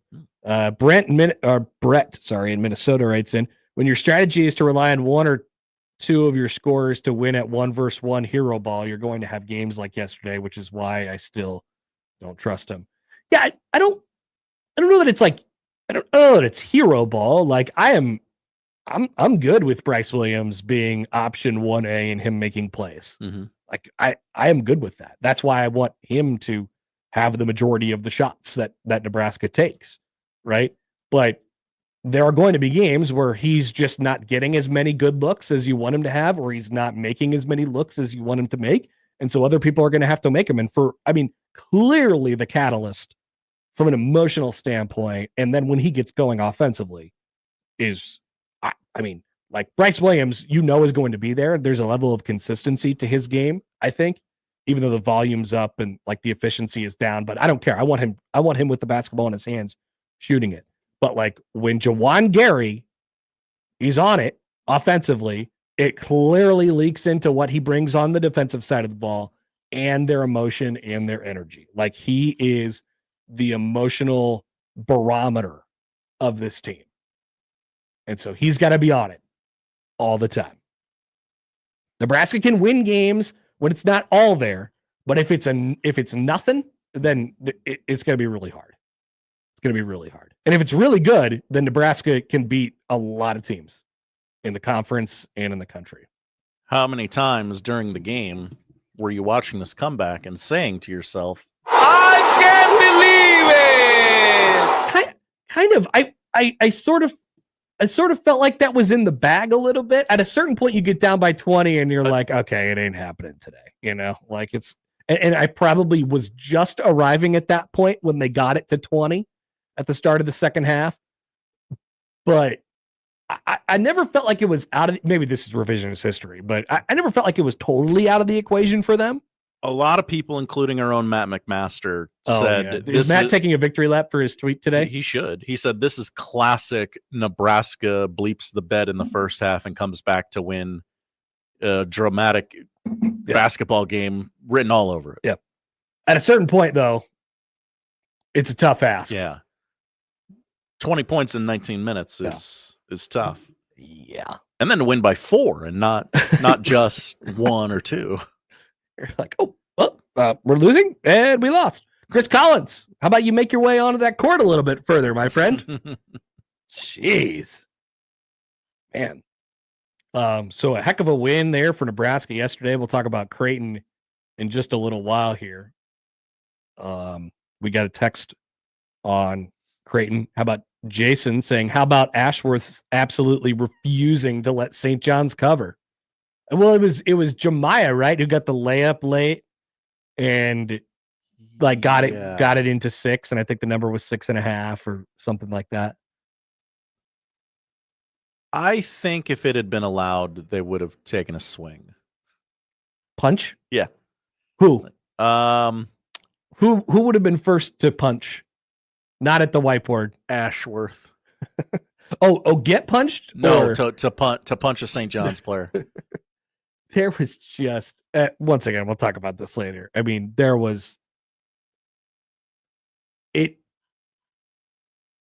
If your strategy is to just throw garbage up at the rim and then try and run in and grab a rebound and bowl over everyone in your way, attempting to do that, and then just punch people in the face on defense and their pressure. Like, there's a lot of basketball things that they do well, obviously, but they are really reliant on how the game gets called. And if they're not calling anything, and it's Madison Square Garden, then you're going to have a really, really good chance to win. Really good chance to win. Now, if you go to the NCAA tournament and you're playing in Portland or something like that, and you got a little 4 next to you, and the other team's got a 13, and you're like, "Whoa, they're making all these threes, and they're getting caught like their whole team's in foul trouble." Why does Ejiofor have 4 fouls in the first 8 minutes of the game? Well, probably because he deserves it. You know, it's a tough team to watch play. But they are the representatives of the Big East Conference right now. Ugh. Don't know that I like that. Sure. Yeah. Once again, we'll talk about them a little bit later as Creighton falls short, and they fall 2 games behind the Big East lead. And I know that they had some travel difficulties getting back as well, and it was a late night last night. Creighton does not play again until Sunday, and for that they are very thankful. And of course, they are very thankful to have right. How about Fanta, by the way? On the call, What he's a call. like, "Oh my God, Ryan Kalkbrenner is coming back into the game. This is unbelievable." He's pulling, and then they had the Willis Reed stuff all like ready to go. That was crazy. They must have had some sort of notice that he was like, "All right, he went out. He might come back. Pull the Willis Reed stuff up. Have it ready. Put it in the queue. Just have it ready, just in case he goes. Just in case he comes back." I don't know if he's coming back. We could probably just take it easy, guys. No, get the Willis Reed footage. Yeah, but people, if you're a Creighton fan, you were not in good shape for those several minutes. You're like, well, here it happened again. The Creighton curse happened. How many times do we have to do this with the guy going, I thought the season-ending injury bug already bit them this year. Now it has to happen with this guy, and it's going to end this way. Didn't end up that way. and so you get to live to see another day. All right, we'll be back. Mike Schaefer will join us on the other side. We'll talk about his thoughts on basketball and where things are at with football at the moment. Mike Schaefer likes football. Talk to Schaefer next on 1620 The Zone.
Here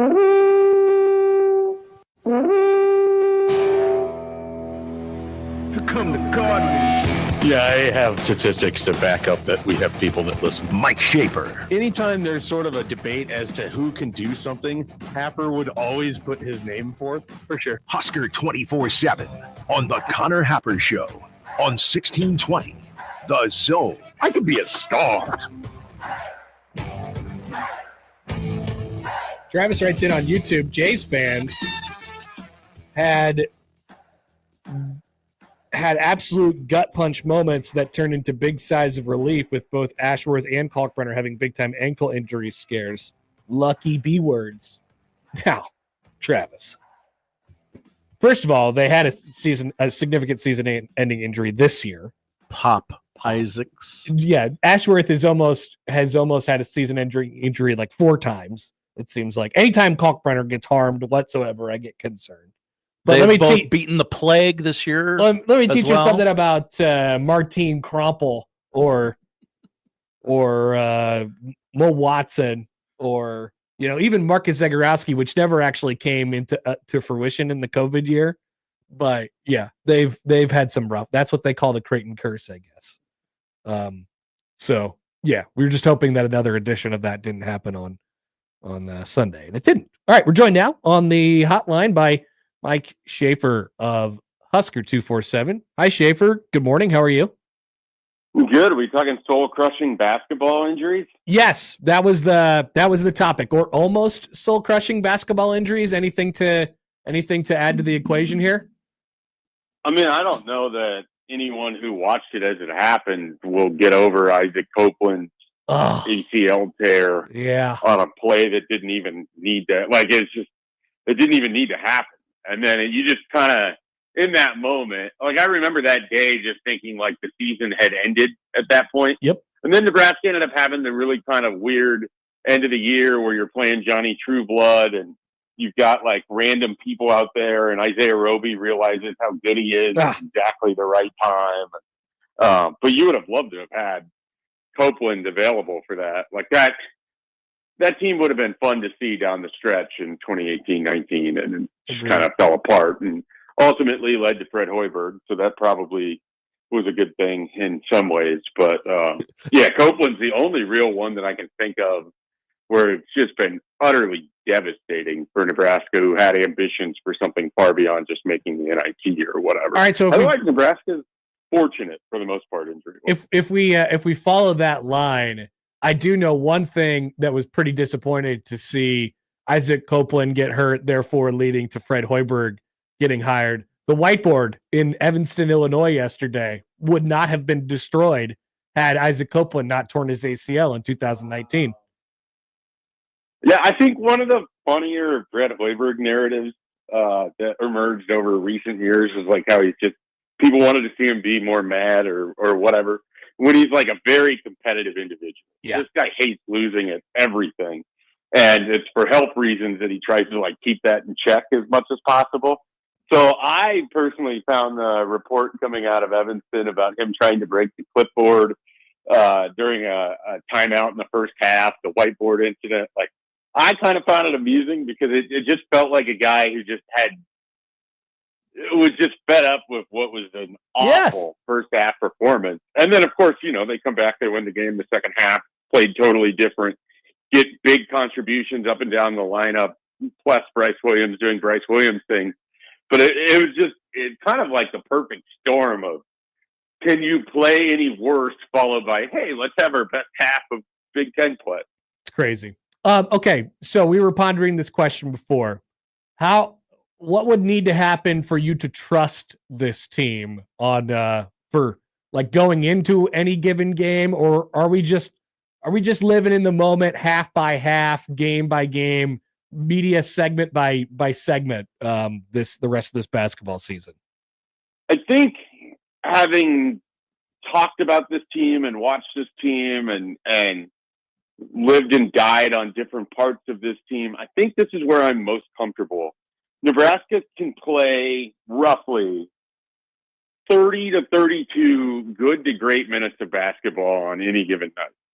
It is generally, and they didn't play that against Northwestern. They probably only played like 24 good to great minutes, but it was, or maybe 24 fantastic minutes if you would. But normally, like, that's kind of what they are. And so it's what happens in those other 8 to 10 minutes, and can they survive, you know, just playing 2/3 of the game or 3/4 of the game at a higher level versus that 1/4 to sink them. And then the other thing is, if you think about this team and deconstruct it as you have Bryce and you have Jawan, and those guys are largely who you expect them to be night in and night out, then you have a collection of role players. And can those role players do their job, plus 2 or 3 of them exceed what expectations are for them? Like, will you have Sam Hoiberg get 4 steals in a game? Will Conor Essegian knock down not just 1 or 2 3-pointers, but 3 or 4 3-pointers? Will Raleigh Wooster keep the train on the track? Is Braxton Mia going to be able to collect rebounds, alter shots, and score from 1 inch away from the basket? You know, so like, when you get that, and that's what the second half was, right? Like, Connor knocks down 2 threes. Gavin Griffiths hits the 3. Raleigh Wooster actually plays pretty well in that stretch, but he doesn't score. He's just facilitating. You have Braxton Mia explodes for 10 whole points, which is the second highest that he's scored all year. And here's a trivia question. In Nebraska's big comeback, the last guy to make the last 2 field goals was Braxton Mia. So, you know, like, it's just weird combination of your stars have to be stars. And if you can get your role players to do their job plus a little bit extra, they're a really, really good basketball team. If your stars are stars and your role players struggle, then Nebraska kind of sort of not what they were in the first half against Northwestern, but more of what they were against Maryland. Does that make sense? Definitely. And I don't think that's uncommon for like college basketball teams. The problem is how it seems to happen for Nebraska basketball is one half, none of your stars aren't stars and the role players aren't doing anything. And then the other half, it's like that's happened. That's been the formula for like 4 separate games this year. I feel like that's more the road game version of Nebraska, which I guess is sort of what you're, you know, when you're trying to win in March, like that maybe what we should be more focused on. I wouldn't say that was them against Maryland. That's true. You know, the difficulty there was they just didn't get enough stops, which you could argue they just didn't do enough defensively or what. I mean, I think Maryland just made them, you know, like I didn't think it was anything Nebraska didn't do in that game, honestly. Yeah, I look at it, if you're getting Conor Essegian to hit 2 3-pointers in most games, like, you win that game. Yeah. Like, that was, to me, like, and not to pin a loss on any one player, because everybody wins, everybody loses. But if Conor Essegian isn't sick and he hits 2 of his open 3-pointers in his 9 minutes, you're probably looking at a different game there. But I think they're shocking. They're a much more inconsistent team away from home. And so that's how you end up trailing by 20 points to all of Michigan State, Purdue, Wisconsin, and Northwestern. It's why Washington in the first half looked like world beaters. But I don't think they always have to be that version either. They played the same Maryland team tough on the road as they did at home. They beat Oregon on the road. Yep. It's just hard to anticipate they're going to be consistent in that environment. I think the bigger thing for me is they're a veteran team. And, like, I expect guys like Andrew Morgan, Raleigh Wooster, Braxton Mia to be what they are when it matters. Like, I actually expect that. Like, I expect them to be good role players. I expect Sam Hoiberg to be a good role player. The wild card is really Conor Essegian. Like, if you can promise 2 3-pointers a game from Conor Essegian, I feel like Nebraska is going to win 75% of the time. I really do. Schaefer, like, I think he is the X factor in this whole thing. Yeah. They will go as far as he can make 3 points. This is everything else sets up really well for them. I agree. And Essegian is definitely a big, like, if you can get a couple more out of him, the results do change in a hurry. This is sort of a big picture thing, and I want to bounce it off of you real quick. So, like, the thing that happened or seemed to happen in the Miles era is that they were like, it felt like they played with the emotion of their head coach, right? And they played to the circumstances and they played this to the scenarios. Big game. It was, you got the best of them. Not so big game. It was hard to sort of get them there.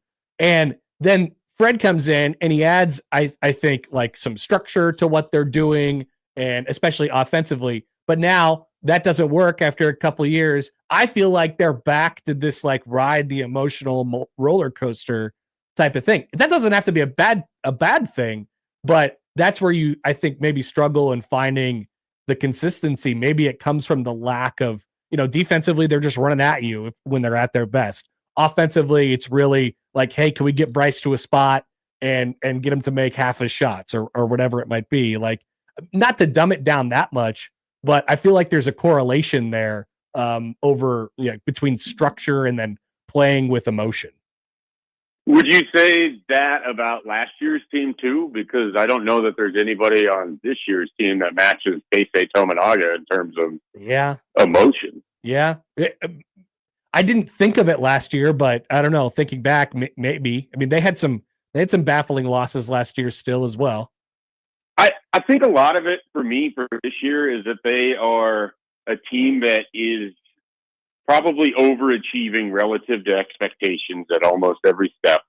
Their flaws are very obvious, but I think their strengths are harder to find. Like I think we'll have a tough time outside of the bubble of Nebraska basketball looking at this team and understanding why they win games, because they do a lot of small things really well. Mm-hmm. Like when they came back against Northwestern, it wasn't just this flurry of 3-pointers. It was finally getting some stops, closing out on I think when they are going right, they play fundamental basketball well. They make you have to earn your points, and they can attack you in a variety of ways. And then on top of it, when Bryce Williams gets to the free throw line, Nebraska scores points in bunches. Totally. They finished the game scoring their last, 5 or 6 points from him on free throws. He was big in the second half on free. Like, it's just without trying to make too much of any of it, it just feels like when they are fundamentally solid, they make it very tough to beat them because they don't have a ton of weaknesses. When they are flawed, they don't have enough strengths to rely on to pull themselves out. I don't know. Maybe that's too simplistic. I don't know, because Bryce isn't like a particularly emotional guy. No, he's separate. Like, I feel like he's the most consistent guy. You could just sort of depend on. Even then, he went through his struggles. Jawan is, I think, the emotional catalyst of this team, and he's the one that's the most up and down. He's the emotional leader of the team. There's no question about that. Yeah. So yeah, that's kind of an interesting. They're a really interesting pairing. Like I think they work really well off of each other, because I still think we're going to get a game in this final stretch where like Jawan just goes off and Nebraska just keeps feeding him. Definitely. Like, he's going to get a matchup that works out really well. He's going to get to the line. He's really improved as a 3-point shooter. He maybe shoots more than what you want in terms of efficiency, but the way that Nebraska's built, they kind of need him from time to time to do that. So I find it fun to just kind of watch those two guys play off of each other, because they're both good basketball players in wildly different ways, and their personalities seem wildly different too. No doubt. Schaefer, before we let you go, we've talked about basketball this whole time, which is a good thing, honestly. Any thoughts on what's going on with football right now, which is basically, waiting for the winter workouts surge to really hit?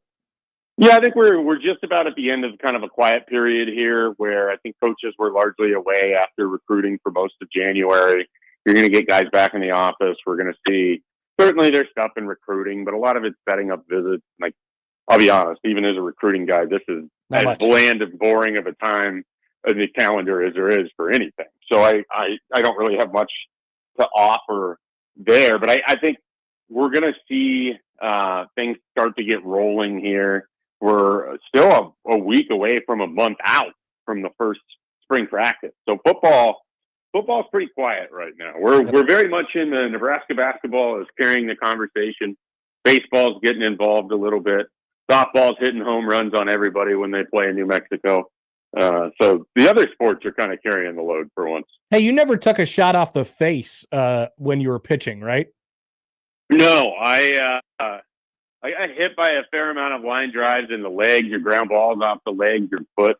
And then I once had a ball like take the bill of my hat That's I right. took my hat off my head and broke the bill of the hat. But fortunately, my face, which is made for radio, was never hit by a ball off the bat. Now, I did have a friend throw a ball to me when I wasn't looking and hit me directly in the eye.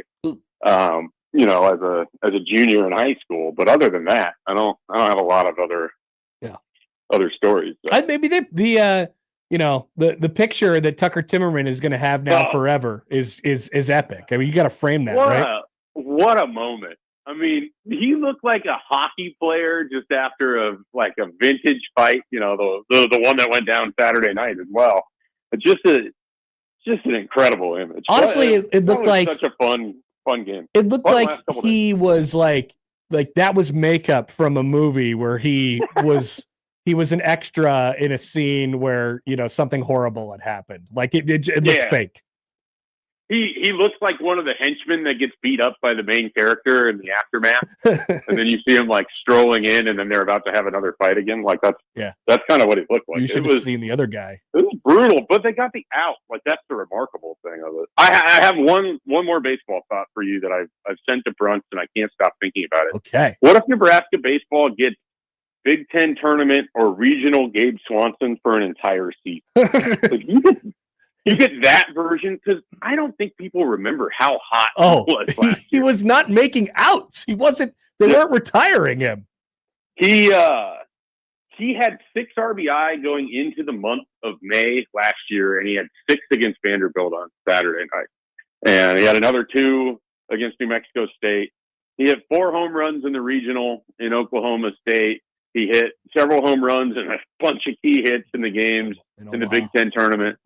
You get locked in Gabe Swanson, Nebraska's got a really fun lineup of guys who are going to get on base, and he could drive in a ton of runs. Yeah, they're a pain in the butt to deal with, that lineup. They're just going to fight you tooth and nail. It could be a lot of fun in Lincoln. You don't want to make too much of early season, but just from talking with Brunts, and he had Will Bold on his podcast, and I think there's some real enthusiasm for the group that they have. I think he likes them. So we'll see how those go. One more thing, Schaefer. We got a YouTube comment from Travis. Can we get a shout out to the Mia Maniacs? Yeah, they're kind of like the 7 who used to listen to the recruiting hour, but the Mia Maniacs, we're out there. We were in on the ground floor of the Mia train, and now it's too late. It's left the station. It definitely left the station. He's had some really nice performances in short minutes, but Sundays, I think it was 20 minutes for him, which might have been his most all season. And he was really good. He was really good in a lot of ways. I'm still annoyed by the offensive foul that got called on him, because I swear that happens 100 times a game. And it just felt like they were looking for something to call in that exact situation. Classic. Shafe, thanks as always. Great stuff. Enjoy your week. All right, shout out Mia Maniac. We'll catch you on Wednesday. Mike Schaefer of Husker 247, leader of the Mia Maniacs movement. It's sweeping the nation, Josh. It's probably just as strong as Tominaga fan club from last year. Oh, wow. Same thing. The Mia Maniacs, smaller but mighty. All right, we'll be back. Josh has the odd news when we come back on 1620 The Zone.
And now we've reached the point in the show where Josh Odson reads the peculiar, the bizarre, the comical, the odd news with Odd Son. Odd news, Odd Son. See what we did there? The odd news with Oddson. Shout out to our friends from Husker Hoops Central who just tweeted out the last. Well, Nebraska gets the ball back up 1 with 30 seconds left. There's 4 seconds in between shot clock and game clock. So there's 30 seconds on the game clock. There's 25 on the shot clock. And Nebraska got the ball up by 1. What does Northwestern do? They wait 10 more seconds to foul. Finally, as Bryce Williams were like, "Are you going to do anything?" And that's where Chris Collins was like on the floor. Please, God, foul him. What are you doing? And Dave Rebson said on the broadcast, "Interesting strategic decision." Yeah, folks, it's great stuff by Northwestern. All right. By the way, how sick are they? Northwestern for losing that game? Yes. Yeah. Yeah, they've had a long season, so I don't know if it really matters in the grand scheme of things, but that's tough. Losing on your home court, beat up by 20. Probably going to hear about that. Yeah, not great. But he'll never get fired, though. He could stay as long as he wants because he went to the NCAA tournament. People forget that. All right, Josh, what do we got today? UConn beat the absolute brakes off of South Carolina in women's basketball yesterday. Yes, they did. Shocking result, ending the Gamecocks' 71-game home winning streak. And in the process of that game, Paige Beckers, I don't know if you've heard of her. I have. I've seen her play. Oh, wow. Many times. Impressive. She passed Rebecca Lobo to become the 11th on UConn's all-time scoring list. All right.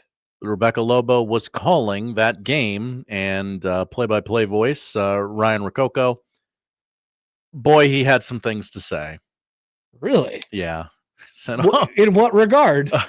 Sorry, partner. Paige Becker's just blowing by you on the scoring list. And Rebecca, unfazed by all of this, as most athletes are, I made the list, Ryan. Congratulations to Paige Beckers on what a great achievement. I'm very happy for her. Did it sound contentious? No, it was not contentious. It was just like, hey, that happened. You had to watch it. That's pretty funny, isn't it? It is funny because it's not like a significant thing. It's 11th It's on 11. the UConn scoring list. That's coincidental that she was there, I suppose. Yeah. Okay. Yeah. How about really just a gateway for me to talk about, wow, I've never seen a Dawn Staley team look like that before. Smoked. Mm-hmm. Connor, one of your favorite things is old people crossing things off of their bucket list. Yeah, I do like that. I do like when that happens. A New York woman celebrated her 104th birthday by crossing an item off of her bucket list, visiting the local jail. Oh, she wanted to go to jail? That's what it sounds like. The Livingston County Sheriff's Office said the woman named Loretta, of course, told the staff at the Avon Nursing Home that she wanted to celebrate her 104th birthday with a visit to the jail. The sheriff's office agreed to the request. And come on. You got to commit a crime. Yeah. And Loretta was treated to a tour of the lockup facility. Before her tour, we celebrated with some coffee and cake, the sheriff's office said. And she told the sheriff that the secret to living a long life is to mind your business. Okay. Well, she didn't actually do one of her bucket list items then. She cannot cross this off. This is artificial. I would agree with you. Now, as I'm reading this, my mind sort of the gears start to turn very slowly. That's that sound you're hearing. What if she had like, hey, clerk, this woman really wants to go to jail for her birthday, so she's going to steal this pack of gum. The cops are going to handcuff her and they're going to take her in. But that didn't happen. But what if it had? If it was completely staged, would that have been okay by you? Oh, that would have been preferred. Okay. I think that's the way you have to do it. You have to commit a crime. Yeah. Like, only one way to get in, man. Yeah, like do something really small and insignificant and say, and like, hey, police, just shoplifter, take me to jail, take me to jail, take me to jail, please. Put the handcuffs on me. I want to sit in the back of a cop car once, please. But then people would have been mad at her because she misused the police or something like that. It would have opened up a whole different thing. So what if there had been an real emergency? crime going on? Yeah. Yeah. How many murderers are walking the streets so you could arrest a 104-year-old lady? Yeah, so she stayed away from that, I guess. which seems good. Last story, Connor. Yeah. You're rich, so this might not have gotten to your Incredibly rich. Thank you, Josh. sphere. Eggs are very expensive. I know that eggs are expensive, but I'm Okay. still going to buy them. Okay. I made an 8-egg casserole over the weekend. 8 Wow, eggs. you have some gold flakes in And there too. Caviar on top. You know, the eggs, Josh, they come in 12. They do. And so you can't make an 8-egg casserole unless you have a complete set of eggs. You have to have 12 unless you have for some reason only use 4 eggs and then it works out perfectly. It's like the hot dog to bun ratio type of thing. Yeah. Only 8 eggs in the casserole, but you only get 12 eggs total. I guess you could go get the mega eggs. You know, you get the 30 eggs or whatever. Nobody has the space for 30 eggs in their refrigerator. So yeah, I guess next time I got to go to the store, I got to get 12 more eggs, and then I'll have 16 eggs because I got 4 eggs left. Meanwhile, us normies have to take out loans to buy eggs. You guys. New If York. you complain about the eggs being expensive, just stop buying eggs. I think we have. Certainly a lot less. Bodegas in New York City are selling loosies, not cigarettes, eggs. They're selling loose eggs. Oh, Lucy's. Yeah. Okay, I didn't know what that was. Like they would sell you a loose cigarette called eggs, a Lucy. Eggs a la carte. Yes. You've heard of bodegas selling loosies, single cigarettes, but because of the high cost of eggs, they're opening up the cartons and selling the eggs individually in some bodegas because their customers can't afford $12 for a carton of eggs. So this lady who runs a bodega, 3 eggs for $3. What if you only needed 1 egg? I would imagine they could probably work with you on that.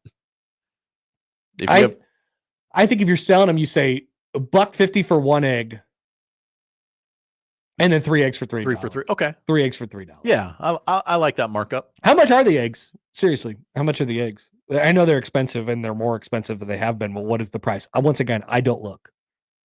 I mean, I honestly have no point of reference for this. I don't know what they used to be. I don't know what they are now. Can I guess? It's not like gas where like the price is on the news, but I mean, I could probably Google something. Average price of eggs. Go ahead. So people are saying that it's expensive. So 12 eggs, $5. Nationwide, the average cost of a dozen grade A eggs was $4.95 in January 2025. And this makes a giant difference in our lives because they're what? Not $2.50? That's right. Guys, give me a break. And why are we so mad about this? Well, if you're mad now, just wait till the summer. It is expected to get worse. Of course, it has gone up 200%, and that's the problem that people have with it. But it's $2.50 to $5. It's not $250 to $500. When every penny counts, $5. No, every penny does not count. It's $5 to us normal people. Your grocery bill goes like if you have a $165 grocery bill and you're like, oh my God, it's now $167. I hate America. Guys, reevaluate the things that if you get angry at that, then like reevaluate the things that you get angry at. Back in my day, we used to throw eggs at our enemies. Yeah. By the way, a text came in from Alex and Lincoln. Hi, Alex and Lincoln. I bet Happer cracked those extra 4 eggs on someone's head just for fun. Yeah, that's what I'm going to do. I'm going to start going out of the street and just start wasting eggs. Guess what? We'll go back to the store, pay $5 for it. Put a speaker on top of your car. I am the Eggman! Just chuck them at people in the streets. Josh Delo writes in, Connor, where was this speech on November 2nd? I didn't know I had a feeling about this on November 2nd. What I do. Travis says, I have so many comments about this, but I'll keep them to myself. Thank you. Thanks, Josh. Thank you, Connor. That is the odd news. Coming up, it's the noon hour. We have basketball. We have conferences. People jumping over cars. The NCAA tournament getting larger? Do you want to talk about inflation? Back after this on 1620 The Zone.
He gives you the latest sports news, interviews, and life-changing commentary with a smile on his face. Because he wears those ticklish underpants. Let's get back to the Conor Happer Show on 1620 The Zone. All right, so I think we got to the bottom of this whole egg crisis. It's not really a crisis at all. It's just an excuse for people to say, man, the prices of those eggs are like when you order an egg at a restaurant, or when you buy a carton of eggs and you're standing next to the guy who's also buying a carton of eggs, you're like, man, this is like a pile of gold these days, isn't it? The price has gone up $3. $3. It's over 100%. You got $3. Now for gas, if it goes up $3, you're buying multiple gallons of gas at the same time. Mm-hmm. You're buying one carton of eggs, right? Unless you're a restaurant, then I kind of feel bad. Then you're probably buying a lot of eggs. Connor feels bad for the millionaire business owners. Well, some of them aren't. Some of them, the margins are really tight, Josh. Oh, yeah. Tell me about those tight margins. They are. What, are you anti-business? Are you anti-small business? I am pro-common man. Yeah, I am too. Doesn't sound like it. Business owners are common people. Commoners.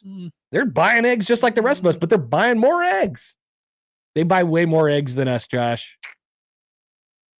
Bet you think they're probably taxed to hell and back, too. I don't have any comments or thoughts on how they were taxed. John emails in. Hi, John. Egg prices. If eggs double in price, it costs me an extra $3. Do you know how much more I waste on stupid crap every week? Exactly. Just don't buy the pack of Skittles. Oh, It's then problem solved. I those just Skittles. fixed eggs.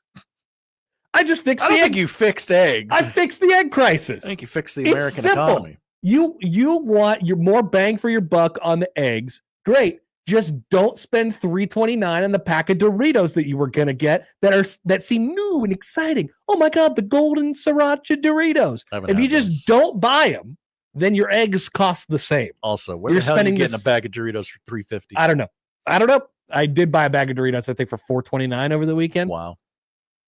That's what we need to be, up in arms about. But all I had to do was not buy that, and then and then I'm in an egg surplus. Then I have more eggs than I usually have for less than the amount of money that I'm spending. You prioritize what you prioritize. If you need the eggs, you need the eggs. Stop complaining about the price of the eggs. Just buy less stuff. Buy less garbage. I guess in How about that, theory, Josh? you're right. Buy Yes. less garbage. Buy less garbage. I like my garbage. It makes me happy. Well, take away what you could afford to lose one garbage item a week and buy the same amount of eggs, and you'd have the same amount of money. I want to put that as a challenge to you, Josh. Because are you complaining about the eggs? Do you find it a talking point? Find it to be a talking point? It is a talking point. It doesn't really affect me. I don't eat a ton of eggs. The sub theory here is this whole thing was just created as an excuse for people to say, how about the price of those eggs? I think there might be a little to that. I've sort You of don't have to realized agree in the with me, last Josh. 15 minutes that, maybe it's not that bad. Maybe you have a point. Yes. Maybe it's not that I'm filthy rich and I just don't care about the egg price. Maybe it's just that if I'm going to get the eggs, I'm going to get the eggs. And if I need to have the same amount of money at the end of the week that I would normally have, then I'll just buy one less idiotic thing. Pretty simple. Intriguing. It's pretty simple. Now this bottom line's the bottom line, Josh. This is a Katrina gasoline situation where the price spiked and never came back down. You will never buy a dozen eggs for $2 ever again. No. And guess what? You'll just get used to it. Now you'll figure it out. Should you have to get used to it? Are they gouging us? Yeah, probably. Like those are different conversations for different times. Yeah. Am I generally angry that prices are going up on things? Yeah, but am I going to adjust and adapt to the modern times? Of course. I'm not getting paid any more money than I was before. No, not even. I know it is the notion. It's fun. It's a laughing matter. It is a laughing matter. I'm not, but I got to figure it out. You're gonna have to get another job if you want more money. That's why I had 6 more. Okay. That's why I got 6 more, Josh. Douglas writes in. Hi, Douglas. Airmark will charge $5 for a small bag of Fritos. You know what? I got a solution to your problem, Douglas. Don't buy them. That's my new solution to everything. Bring your own Fritos in. If you think it's expensive and you think it's too expensive, stop buying it. And then you'll see how your life is after that. I love popcorn. I don't get popcorn at the movies as much as I used to because it's just insane. Too expensive. Yeah. And your life is okay without it? It is. Or you can choose to continue sure. to buy the popcorn at the movies and buy less new flavors of Skittles. But if they slap new on the bag, I got to know what's inside that bag. That's your priority. That's Sure. that's the cross that you have to bear. That's your problem. All right. Don't complain to me about the expensive popcorn in the movie theaters. I don't. Thank you. It's appreciated. We're getting dangerously close to a very political conversation. We are going to be syndicated on a different network. Bill says the media is blowing it out of proportion. Not this media. Not me. Text from the 308 says, 308. Connor Happer more like Connor Ramsey with his financial take on eggs. That's right. I want you to pay off all your loans. I want you to spend no money. I want you to eat saltine crackers, pay off all your loans, and never have any debt. If you have any debt, get rid of it immediately and turn into a hermit. That's me. And if you eat saltines through the week, you can treat yourself with an omelet on Saturday morning. It'll be a fun little game. Or you could listen to a song. As a treat. As a treat. All right. Welcome back. Sam McKewon's going to join us at the top of the 1 o'clock hour. So we'll talk some football and more with him. Talk about Creighton here real quick. Yeah. Oh, I'm sorry. I didn't know that was a question. Yes. Josh, Feels like a good spot. I thought that it was all over. I thought it was all over. Our hopes, our dreams shattered. Couldn't believe it. I was going through all the emotions.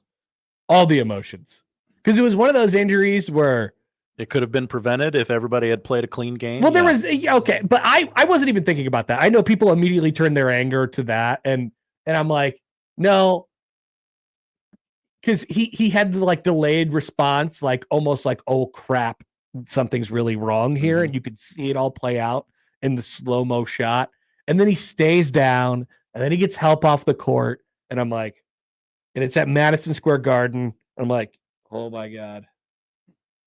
It happened. Oh no. I thought this already happened, and then it happened. I got a different big game feeling in my tum-tum. And so like what actually happened to Creighton was a really tough, excruciating loss on Sunday, but the blow was softened. If this was an egg balancing competition, to reel the eggs back in, you know how you had to have it land softly so the egg didn't break. Oh yeah, I remember the egg did not break. It didn't. The egg did not break, even though Creighton had a back-breaking loss on Sunday as it pertains to their Big East title hopes. Hurts a lot. Who cares about the regular season? Exactly. That's almost the feeling coming out of it. But I almost wanted to feel that. I almost wanted to feel the intensity of that pain, but we're not getting it right now because you feel so lucky just to be alive. You feel so lucky just to be in the fight still because you saw your life flash before your eyes when Ryan Kalkbrenner looked like was going to be hurt for a forever. I mean, I'm going through all of it. I'm like, all right, can they get him back before the tournament? I had no idea what was going on. I was like, could they just get him back before the tournament? Can we survive and get enough wins and just to get into the tournament and then be like a really plucky, dangerous 11 seed with a chance to beat somebody because we got the National Player of the Year back or like what? Like I'm going through all of it, all in the span of 1 minute. Who among us wasn't sitting on our couch Googling Liz Frank recovery time? I was removed from like immediately plucked out of like the claw game at Dave and Buster's. I was plucked out of this intensity of this basketball game, which was a train wreck, and moved into a different pile, a different claw game that was just trying to find a way to be alive. And meanwhile, the whole time Nebraska is surging. Yeah. And I tried not to cross it, but they were on at the same time. They were on at the same time, and I'm like flipping back and forth. And I'm like, oh wow, going really good for them. Oh, going really poorly for them. By the way, a great text here about the egg. Just to quickly go back to the eggs. Okay. Can you believe the prices of eggs? Quote from a guy who bought a $4 Monster and a $3 slice of pizza at the gas station. That's what I'm talking about. All right. That's what I'm talking about. Hi, it's me. How about the Monster? It was a Red Bull, actually. It was 2 for $6. I love Rick Pitino. I love the things that he says.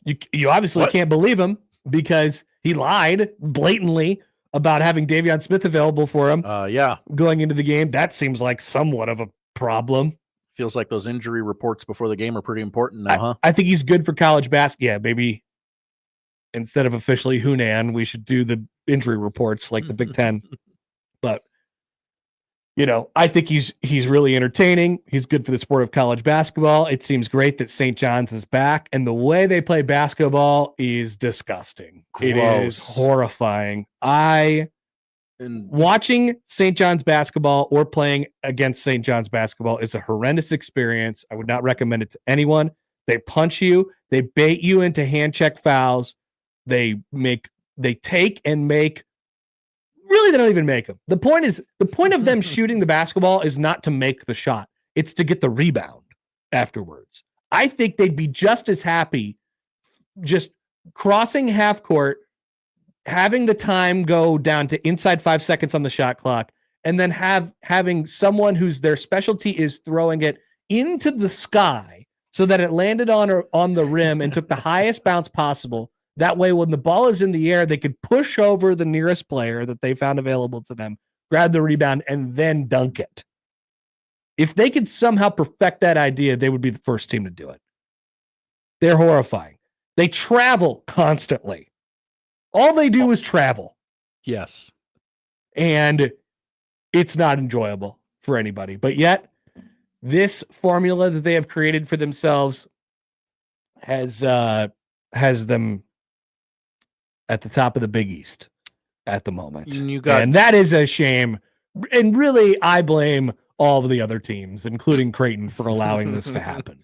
You got Seriously, Donnie this on is the horrible. broadcast saying, "Oh, they're a fun watch. They're a fun team to watch." Donnie, you're an idiot. Donnie said so many incorrect things. So many incorrect things on Sunday during that game. But that one was maybe the most incorrect. Stephen Ashworth's got a square. He's got a square. Square. Stop saying square. Tell me what's happening. Describe the action. We've got a lot of Donnie. A lot of Donnie over the last couple of weeks. Yeah. I'm glad Creighton doesn't play this week because no more Donnie. Not this week. Anyway, I don't know what the broadcast team looks like for Sunday against Georgetown. But super unenjoyable. And now I'm sort of wish casting this. Like I'm hoping that this happens, but they definitely do feel like the type of team that, finds their way through all the wreckage to like win the Big East tournament at Madison Square Garden, becomes like a 3 seed or a 2 seed or something like that, and then loses in the first round. Oh no. Of the NCAA tournament because they run into some mid-major who shoots it really well and they call fouls. Because NCAA tournament games, Josh, like they're gonna call fouls and there's gonna be reviews. And that was just one of the things that didn't happen yesterday. And this is not like Creighton didn't do enough, right? Right. They missed free throws. Stephen Ashworth missed free throws in a game. Yeah, in a single game, which is unbelievable. And like they didn't do enough, and they had to survive the minutes that they played without Kalkbrenner, which they barely did. Got themselves back into it a little bit down the stretch. Creighton didn't do enough in the game. Certainly not enough to, in the turnover category, to be able to go on the road and win that game in that environment, in that building. It's cool to see. Like I think it's cool to see how they've reinvigorated New York with this basketball team, and it definitely is fitting of New York. It's horribly disgusting and dirty and gritty, and almost feels like cheating when they play in a certain way. But no, you can't turn the ball over 15 times and get out of there alive. They've turned the ball over a lot lately. They haven't shot from 3 well lately. They've really allowing opponents to get offensive rebounds a lot lately. Yeah. Well, once again, if your sole intention of playing in a basketball game or shooting the basketball is simply to get the offensive rebound, you can make that your deal. 20 of them for St. John's, 20 offensive rebounds. For St. John's. Because like I said, they're just going to fight you. But I don't know. Maybe there's somebody out there. Like you do leave yourselves a relatively thin margin for error if you don't have like I think I've made the comparison with Nebraska and St. John's before. Like Nebraska, just running at you and stuff like that. They have, a similar, RJ Lewis is a really good offensive weapon. And Kadari Richmond was always that guy at Seton Hall over the last couple of years. Like I'm going to take this basketball, dribble it a couple times, and then do a crab, like a hop step and put my head down and run over you and see if anybody's on the other side when I open my eyes and try and lay it into the basket. Hopefully that works. And, Ejiofor is just a big dude. Scott's actually a capable 3-point shooter. Wilcher's a capable 3-point shooter, but he got into foul trouble. And Smith on guards is just really, really difficult. So it's a tough team to play against, but it's an interesting team to play. And they've certainly found themselves at the top of the Big East Conference right now by 2 complete games over Creighton at the moment. And it looks good for them going down the stretch. But with that being said, they still have a game with UConn, albeit at home. And they still have to go on the road to Marquette in the final day of the regular season on Saturday, the 8th of March. And of course, watch out for Seton Hall. You have to now. You got to watch out for Seton Hall. Nope. They beat UConn. Dan Hurley in the huddle. This is our Super Bowl. He's like, I don't think you did a very good job of convincing your team of that before the game actually started. You also didn't do nobody has done a good enough job of convincing Big East officials that traveling is a call that you can have this year. You can call it. That's fine. Go ahead. Nobody's done a good enough job of imparting their wisdom on the officials and saying, hey, look, when he takes 3 steps, like that's travel. When he switches the pivot foot, like that's travel. When he does the hop step and then does another hop step, that's travel. But it's definitely Creighton took advantage of that last year. Like I like Trey Alexander or Baylor Sharman would travel every time they got the ball. It's more obvious when guards do it, but it's happening a lot underneath the basket in the scrum of people that we've seen. So Creighton, I think, is lucky to, number one, have Ryan Kalkbrenner. It seems he'll be sore this week, according to Greg McDermott. And but most importantly, have the week off before they get St. John's back at home. And they might have to, might get a nice welcome on Sunday because maybe there's no Thomas Sorber on the other side as he got hurt over the weekend for Georgetown. We'll keep an eye on that one too. Respect to Ed Cooley. He would never trot a dirty ass team out there like other Big Ten squads. Are we hating Patino? Are we back to hating Patino now? That's a dirty ass team. Pedro writes in. Hi, Pedro. Hi, guys. In the NCAA tournament, I would love to see San Diego State versus St. John's, and the refs aren't allowed to call fouls. It'd be horrific. It would be horrific. 56-56. There would be no fouls for either team, and they would know it, and they would try to take advantage of the rules every single time. All right, Kenneth writes in. Hi, Kenneth. We knew going into the stretch that it would be the toughest 3 games of the year. They got to win. Would love to have them beat UConn. Have seen them beat UConn, but they're fine. Hard to see them losing to anybody else down the stretch. Talking about Creighton, other than Xavier. It lightens up from here. That's for sure for Creighton. They have a home game against Georgetown. They have a home game against DePaul. They have a road game at Xavier, which will be tough. But once again, their season has slid off to the point where it feels like they're headed to the Crown at this point, which you're going to continue to hear more things about the Crown. Oh, the Crown, yeah. They go to Seton Hall, which is apparently a very difficult place to win, and then home against Butler on Senior Day, which is something that you don't lose very often, right? All right. So we gonna do like a time for that game? We gonna announce that anytime? That'd be great because there does happen to be a home Creighton baseball game that day. Be terrific. I believe the Big East women's tournament is that weekend as well. Not gonna get a time on that one for a while. Right. Well, I guess you could probably pencil them in. I have an idea that they'll be the 2 seed. Yeah. All right. Back after this, want to hear from you guys as well. But plenty to cover here on the Conor Happer Show on 1620 The Zone.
right, so whenever the NCAA wants to fire up the machine, they can do so. The machine. Yeah, and so every once in a while, you'll hear this big push.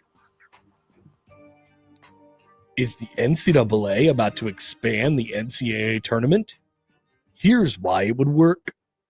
And then they get their minions on board. Mm-hmm. Seth Davis. He Seth. is a friend of the show. Well, I don't think we've had him on this show before. He's come on one of my shows before. He always tweets, "Please be kind," every morning. And he loves to talk about Sharpies. Oh. Yeah, you know, he writes things in with Sharpies. Oh, okay. That's his bit. Oh, yes, it is. So Seth Davis did this tweet on yesterday afternoon. And here's his reasoning for wanting the NCAA tournament to expand. He's been one of the most gung-ho people about this that I've seen. He says the same people saying the tournament is perfect also say that Tuesday and Wednesday sucks. In other words, it's not perfect. Putting on 6 games those days starting at noon will make them better. Whether it detracts overall is another subjective matter. Something else to consider.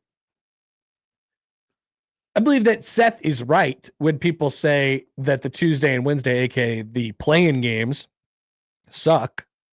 But I believe the inference is that we should just take the play-in rounds away. Yeah. And just go from 68 back to 64. Mm-hmm. But of course, as we've done many, many times in sports, is we've sort of let the cat out of the bag. We've seen that this is a viable television product. And then if you put more basketball games on television, people will watch them. Versus Impractical Jokers reruns. Yes. Absolutely. Impractical Jokers reruns are really anything. Mm-hmm. I mean, you put more basketball games on the television that say this is the NCAA tournament, people will watch.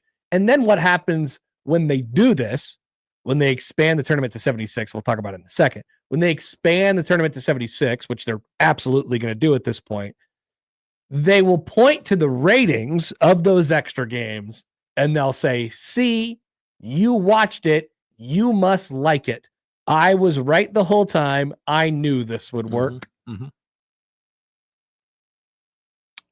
And there's nothing that we could do to stop it at this point because the NCAA is trying to get together the PR train and they're trying to tell you what they're going to do, which sort is of like expand the tournament to 76 teams. Sort of like Troy Dannon going out and going, God, I don't know if that spring game's going to look the same this year. And then a couple days later, spring game's dead. Pete Thamel went on College Game Day. Pete speaks. Exactly. But then he turned this into a tweet later. Oh, okay, good. Pete tweet. The tournament is, so he writes in the tweet, if the tournament is to expand, and it remains an if, the more likely option is to 76 teams per multiple high-ranking sources. Thamel added that the NCAA and its media partners are in discussions and remain in those discussions with a decision likely within the next few months. Expansion to 76 would mean a likely additional site to join Dayton, which would be expected to be outside of the Eastern time zone for travel. So another regional base location somewhere in, I don't know, balance it out. Utah. Boise, Salt Lake, yeah. Denver, Omaha. I don't know. Omaha? Like whatever it might be. You put the first 4 in Omaha, they would support it. Actually, yeah, I kind of think they would. Absolutely. They're just going to go to the places that would support it. Omaha would support it. And it would be supported on television. People would watch it. Obviously, not compared to the first round games, but it's been proven over and over and over again that if the NCAA finds out that they can make more money off of this and that people will watch it, which are things that are obvious yeses in this situation, that they'll probably find a way to get everybody on their side in the PR campaign, or they'll use the evidence that they have against the people who don't like it, which is, hey, people are going to watch this on television. The details, Pete tweet. This is actually a tweet this time. The details of what 8 additional teams would look like are still being hashed out, and sources stress there's plenty of complications. The women's tournament would be expected to grow to 76 alongside of it if there is expansion. So you saw that this weekend. There was once again the PR blast, if you will, by the NCAA saying, there's going to be some more teams in the NCAA tournament, which fans of the sport often don't think about it as a television product, as they shouldn't, as we've gotten too television brain in college football, by the way, these days. By the way, quick aside. You know what I did over the weekend? Me and my buddy on the stupid video game, we have a long-running franchise, long-running dynasty. We've jumped around at different schools and whatever.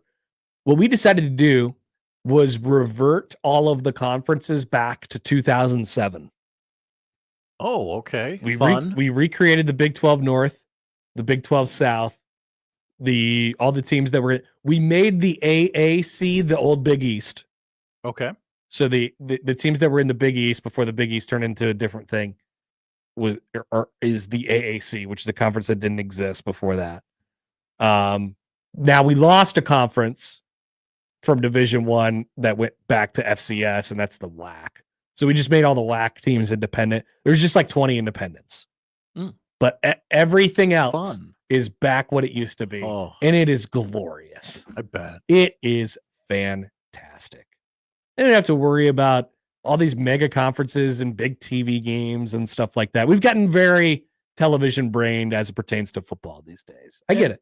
It makes, that game you don't have to worry about. Right. TV ratings and revenue. But I still think most people think about the sport in terms of like competitive advantages and disadvantages and what's good for the sport from a basketball perspective or from the sports perspective, right? From a football perspective.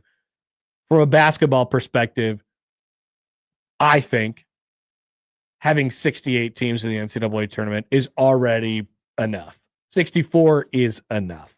But 64 strikes this perfect balance between we get all the automatic qualifiers in and we're limited on the amount of teams that we invite to the tournament from an at-large perspective. And basically, you know what that's turned into over the last several years, which is just low to middle ranking high major teams. Mm-hmm. If you're on the bubble, there's a reason that you're on the bubble. It's because you've won 18 games in a high major conference and you're good by association. Watch the bubble this year. There's going to be a lot of SEC teams on it. They're going to get the benefit of the doubt. There's going to be a lot. We'll see if there's a lot of Big Ten teams on it. It's also a very stinky bubble. They're going to get the benefit of the doubt. Of course. Stinky bubble. But that's the way it always is, Josh. That's the way it always is. Yeah. Becoming the norm more and more. Yeah. If we're going to have games all day Tuesday and all day Wednesday, the week of the tournament, most people aren't going to like sit around and watch them in the same way they do the Thursday, Friday games. No, I don't think Right? so. I think that's what they're trying to replicate. Like Everybody's we put trying them to all on replicate. 1180. Like we wouldn't put them on zone and give you guys 2 more days off. Would what we're talking about on the radio be more noteworthy than those games on that day? Because it's an Nobody would be American playing. it's an American tradition now, the first Thursday and Friday of March Madness, to wake up and then sit in front of your televisions for 12 straight hours starting at 11 o'clock. That's why we take those. That's why we're not on the air those 2 days, because we think it's better to put it on the radio. We know what you would rather listen to. Right. And Creighton or Nebraska are playing on those days anyway, and we don't want to be talking while they're playing. Right? Mm-hmm. Would it be the same? Florida Gulf Coast versus Farley Dickinson? Well, no. They would. What they would do is they would add more bubble. They would just take the bubble and they would make it bigger. They would do 12 seed play-ins. I'm certain that's what they would do. Georgia versus BYU. Absolutely. It would be whatever the bubble is right now, playing each other. North Carolina, Indiana. Could you imagine? Yeah, that What would a be sexy matchup. That would be that would be beautiful On a Tuesday afternoon in Omaha. They are praying. They are praying for stuff like that, for those name brands to be on the bubble when they inevitably expand this next year. But I love when this happens. Every once in a while, you just see this quick PR blast from the NCAA. It's like, hey, reminder, we're looking to expand the tournament. I know you hate it, but guess what?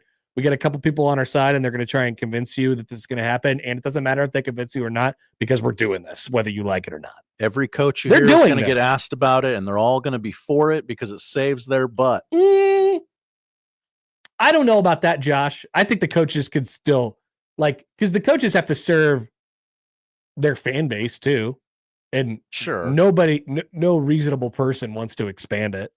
No reasonable fan of the sport is like, yeah, I think we need to do this, but bigger, and we need to make it so the television product can recoup their money more. Like, I think if Indiana got the right bracket, they could really get on a run. Go Turner. Like, nobody's out there yelling that. Like, I think they should get more money, or maybe we could sell off an arm of it to ESPN. Go ESPN.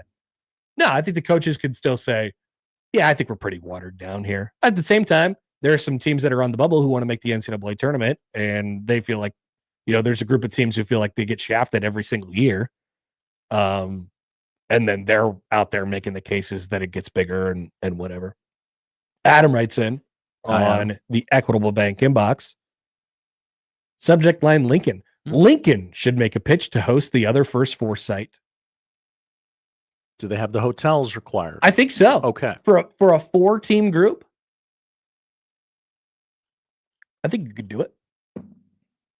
Maybe. Or maybe it's I mean, it's only if you're adding, well, maybe there'd be another First Four site. I don't know how they do it. Lincoln should throw their name into the hat if they were looking for another First Four site. And that way Lincoln could just be the other First Four site. They'd be the Dayton of the West. Mm-hmm. They should do that. Drive into town and there'd be a big sign, Lincoln, the Dayton of the West. Bullet Point Bob writes in. Hi, BPB. So now we go right back to the conversation of saying a 19 seed has never beaten a 1 seed. It's true. Yeah. Never happened. Purdue, you're off the hook. Virginia, you're off the hook. Why expand something that was perfect as it was at 64 teams? College sports has done so many things the last handful of years that I'm starting to check out. Add that to being out on MLB and NBA, and the NFL is teetering. Wow, Bullet Point Bob might just have to quit sports soon. John emails in. Hi, John. Now, John is a hater of basketball in general. Okay. So I wonder what he feels about this. He says, cat videos on Instagram would be more meaningful than more games on Tuesday and Wednesday of the NCAA tournament. I believe that's actually Turner's Tuesday afternoon programming. It's just looped cat videos. Kenneth writes in. Hi, Kenneth. On the idea of the other First Four being in Lincoln. Yeah, but then the people would have to stay in Lincoln for more than a couple hours. No thanks. Whoa. I think what Kenneth is saying is that Lincoln is good. I stayed in Lincoln for like 3 days. Yeah, Josh took a vacation to Lincoln. Yeah, vacation destination. Jordan says, don't crap on Impractical Jokers. It's a great show. No, don't get me wrong. Impractical Jokers is good. That is exactly how I would describe Impractical Jokers. Good? Yes. It would be good ambiguously. Mm-hmm. It's like, I think I could like this for 8 minutes at a time. And for the 8 minutes I watch it every year, it is good. I really enjoy it. But I would not like any more 8 minutes. If I had misplaced the remote, yes, and was unable to change the channel, and it was Impractical Jokers, I could sit there for 8 to 15 minutes and be okay, but then I would frantically rip all the cushions off the couch looking for the remote. And I think sometimes it's good by association too. Like, they promo the crap out of it during the NCAA tournament. So I'm like, yeah, maybe I'll give this a try. It's just the 17 minutes I watch of The Price is Right while I'm waiting for college basketball today to come on and the first game to tip off on a Thursday at 11 o'clock. Like, I love those minutes of The Price is Right, but mostly because I have a cooler that I'm using as my footrest. Hell yeah. and my refrigerator, I've taken everything out of it and put it into that cooler and set up multiple televisions in preparation for the NCAA tournament. Seth Davis has made a tweet. Oh, Seth, what are you doing today? This is an hour ago. If we had to rank the things fans love to complain about, how would it go? NBA All-Star Game, NCAA tourney expansion, anything related to college football, NFL pass interference rules, Taylor Swift. He's asking us to rank those things in order of what? Which we're most annoyed about or which we like to complain about? Which thing fans love to complain about? Oh, man. They're all pretty close. I love to complain about all of them. But there are reasons that we complain about all of them. Yeah. The NBA All-Star Game is actually bad. Yes. None of the other things are... Expanding the tournament is actually bad. That is bad. Yes. So those are the top two, right? Yes. I mean, I guess the changes to college football... That's also actually bad. While I understand them, they are bad. Yes. Yeah. All these things are... Taylor Swift, good. All no, hold on, sorry. Taylor Swift is what? Taylor Swift, good. Great. Icon. What about her boyf? Washed as hell. Oh, yeah. Yikes. Brett Minnesota writes in, the podcaster. Nebrasketball really needs that tourney win this year. We'll never live it down if their first win comes after the next expansion. That is true. Oh, yeah. You're going to want to get that. Fred, break another board, please. We take you live to Fred Hoiberg's office. In there. The camera peeks behind the door, and there's just 17 broken chalkboards in there. They each have various sizes of holes in them. I've done all I could. It's on you guys now. Charles writes in, how many parking tickets would the city of Lincoln write if they hosted first round games? Great question. They'd make a mint. Yeah. They'd be getting a lot of people off of that for sure. Also, Platcat writes in, can't believe Josh isn't a close personal friend of any of the Jokers.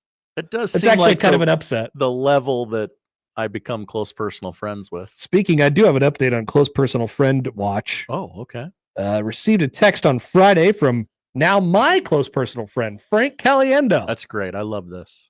You don't seem jealous about it at all. No. Okay. I don't care. 9:43 p.m. Friday. Red Panda at the NBA Rising Stars game! Exclamation point. That's incredible that he saw Red Panda and said, I know a guy who knows Red Panda. I almost considered not responding, but then I thought that I'd be off of the list. You chided him for not responding to your text. Yeah. So I responded. I was like, oh, it's just another one of my close personal friends, Red Panda. I don't think he gave it a ha-ha, and that was it. So, yeah, definitely close personal friends. X2 at this point. Frank does that. He'll say ha-ha to something, and I'll go, you didn't laugh. He didn't love that. You didn't laugh. All right, we're back after this to round out the hour on 1620 The Zone.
Let's get back to the Conor Happer Show on 1620 The Zone. Here comes the clown.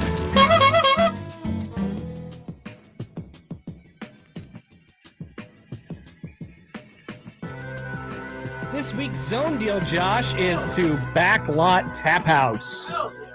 Hell yeah is right. Omaha's best place for Detroit-style pizza. I can attest to this. It's true. They also have 30 beers on tap. 30 beers. And it's a great place to relax with friends if you want to get some pizza and some beer. This Friday, you can get $50 worth of gift certificates for just $25. That's half off at 1620thezone.com. Or I have another option for you to get your hands on some Backlot Tap House. You can listen to Unsportsmanlike Conduct, which is the show that you'd probably be listening to anyway, especially when we do the SNL draft in an hour. They'll have them for free all week. That's 100% off. That will cancel out the egg inflation, the great egg inflation of 2025. That's right. So if you want to cancel out your egg inflation for the week, you can just listen to Unsportsmanlike Conduct and you could get some free Backlot Tap House. If you're worried about the cost of eggs. And then you can rationalize your egg purchase and because you're getting free pizza. Free delicious pizza. We can eat like kings this week, honey. That's right. Honey, I bought eggs and I got pizza. But you were supposed to have only one. We're poor. Not anymore. We can make you rich. Now that is an ad read for Backlot Tap House. That's how you do it, folks. All right, Josh, did you watch but a single moment of sports' most favorite topic to complain about, the NBA All-Star Game? Connor, I watched 0.0 seconds of All-Star Weekend. It was awesome. I didn't feel like I missed anything. Nope. I saw one. I'm not kidding. I think I saw one highlight. I didn't seek anything out. I just was going to take whatever came to me. And what came to me was the video of Chris Paul and Victor Wembanyama cheating their way through the skills competition, which I thought was hilarious.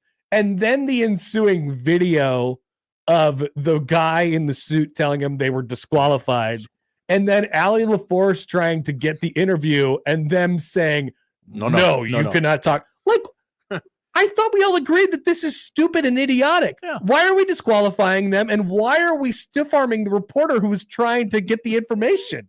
That would have been an all-timer if they had Chris Paul on the microphone saying, yeah, they didn't tell us the rules, so we just thought that this would be the best way to play. Chris Paul has been notorious of this stuff throughout his career, taking advantage of things, taking advantage of rules. That's right. And so it's hilarious that it was obviously his idea to cheat in the skills competition.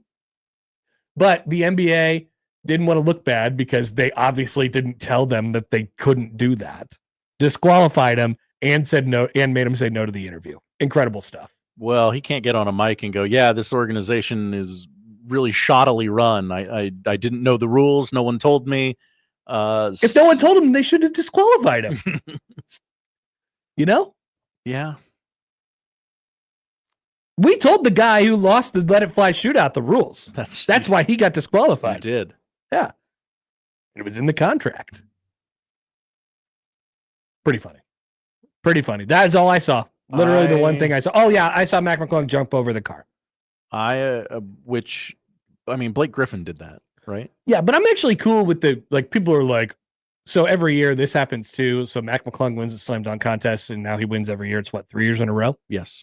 And then Jordan never did that. Every single NBA guy who doesn't participate willingly in the slam dunk contest will say in the immediate aftermath of the dunk contest, I am going to do the dunk contest next year. And there's nothing you could do to stop me. And then everyone forgets about it. And then nobody does the dunk contest again. And then Mac McClung wins again. And then the same cycle begins. SGA sitting there after the game going, that was a lot of fun to watch. I think I'd like to participate. Yep. And then a Thunder executive taps him on the shoulder and goes, You're not doing that. Or everyone just forgets about it. And Didn't Giannis say that he was going to do it last year? Yeah. Didn't Giannis say he was going to do it again this year? Yes, he said this multiple times in his career. He's not going to do it, guys. I am normally Nothing will fix this. This is way gone beyond repair. We've once again back to the crossover. We have told NBA players that it's okay to not play in real games. So what on earth could we possibly do to incentivize them to play in a fake game? USA Nothing. versus the world ain't going to fix it. No, this is gone. Also, those rosters. You got problems with the rosters, Josh? I know nothing. No, if you did a roster of Team USA versus the world. Yeah, would it be bad? I'm trying to think. The world roster would be pretty good? Pretty good. Yeah, it'd be pretty good. Team USA roster would be pretty old. But pretty good. Yeah. Pretty good. World USA versus world. Interesting. Nope. Wouldn't do it. Nobody would play in it. I still don't think you could get them to care. Nope. Dame floated we'll the pay idea you $10 million a piece. Nope. Sorry. Don't care. But I have to protect my body. Home court advantage in the NBA finals on the line in the All-Star game. I don't think maybe like 3 guys on good teams might care about that, but I don't think so. We'd ruin this year. No, because it doesn't even matter.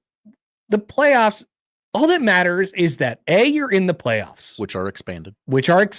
And so to make it so everyone makes the playoffs. And then after that, winning in the playoffs. That's the only thing that matters in the entire NBA season. They have purposefully geared their league toward that.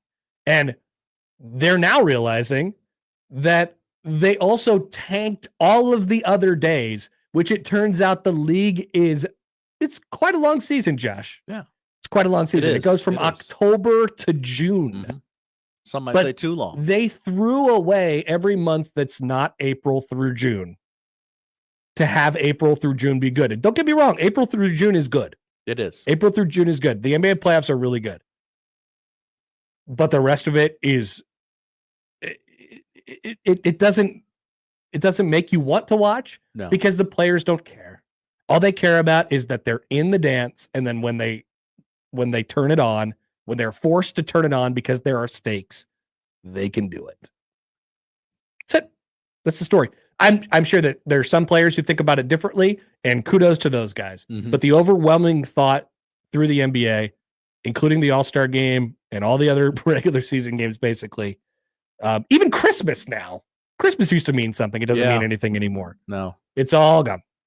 It's all gone. I normally watch the Saturday stuff. I didn't record it. I didn't set it to record this year, so I kind of had like a brief 10 seconds of oh my gosh, could I go to max and start it? And then I thought, you know what? No, just don't. And yeah, I saw the McClung guy jump over the car. Yeah. I saw Blake Griffin do that in 06 or something. So Adam writes this in too. This is double fun. This makes it double funny. He says, I do find it funny that the big names in the NBA always say they'll do the dunk contest after Mac McClung wins every year. I don't know if it matters though, because he's pretty good at doing the dunk contest. Yes, he has a specialized skill. Now people would watch it if more people were in it. If more famous people were in it. Yes. But he might still win. He's actually really good at it. And I think that would actually be interesting. Mac McClung versus filling the field. Common NBA superstar. Yeah. Yeah. It's like, let's put Barry Bonds up there against a guy who has even more performance enhancing drugs. Yeah. Can you get Barry Bonds out? This guy's special skill is just winning the dunk contest, which I'm fine with, by the way. I know there's some people who are like, oh, come on, he's in the G League. Who cares? I'm like, yeah, I just want to see cool dunks, man. I don't care who dunks them. I just want to see cool dunks. Yeah. That's I didn't see anything from yesterday except Steph's half court shot, which was to win something, not win something. I don't know. Did it have stakes attached to it? Whose team was Steph's? I have no idea. I don't know. Who won? Shaq's team. It was. Who was on that team? Quite the better roster. I think that was the team that I mentioned on Friday had all the talent on it. LeBron, Steph, Anthony Davis. Well, LeBron didn't play. Jason Tatum, Kevin Durant, Damian Lillard, James Harden, and Jaylen Brown. That team won? That team won. What did Imagine that. What did they win? Oh, great question. I don't know. Bragging rights. Yeah. This is way gone. Yeah. Way gone. I saw an I interesting. cannot wait to see the ratings. Yeah. Good tweet from Bill Simmons. He said they reconstructed the format of the All-Star tournament this year almost seemingly specifically so people could complain about it because they just went the absolute wrong way. Maybe they tanked it. More commercials than basketball, more stand-up comedy minutes than basketball. I saw this stat. There was 3 games as a part of the All-Star game this year. They did a 4-team tournament. And it was a 3-hour broadcast. There were 33 minutes of basketball played. That's insane. They played 3 games of basketball. Game 1 took 10 minutes. Game 2 took just under 13 minutes. And game 3 took just under 11 minutes. They played to 40. How did these games go so quickly? I mean, I get no one's playing defense. Okay, whatever. 3 hours. Where would you sign up for that? In any world. In any world. There's a 3-hour broadcast with 30 minutes. You want to watch Kevin Hart awkwardly MC an event? Yeah, this thing is. They had more commercials than basketball. Start over. Try something else. Yeah. Back after this was Sam McKewon on 1620 The Zone.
McKewon is the newsman. Sam McKewon, Omaha World Herald. On the Conor Happer Show on 1620 The Zone. Where did that go? It was gone for like the last month. I know. I forgot to. It's not on the board. I got to put it on the board. Put it on the board. It's all me. I point the thumb. Okay. I'm glad you took responsibility for it. Sam McKewon from the World Herald joins us now on the hotline. Sam, good afternoon. How are you? Good afternoon. Cold, but Yeah. other than that, I'm all right. Yeah, it's gonna get colder. So this snow is gonna freeze down, and I guess maybe we're willing to accept this because we got a pretty mild winter, all things considered. Oh yeah, we got up pretty good. Next 3 days are going to be fun.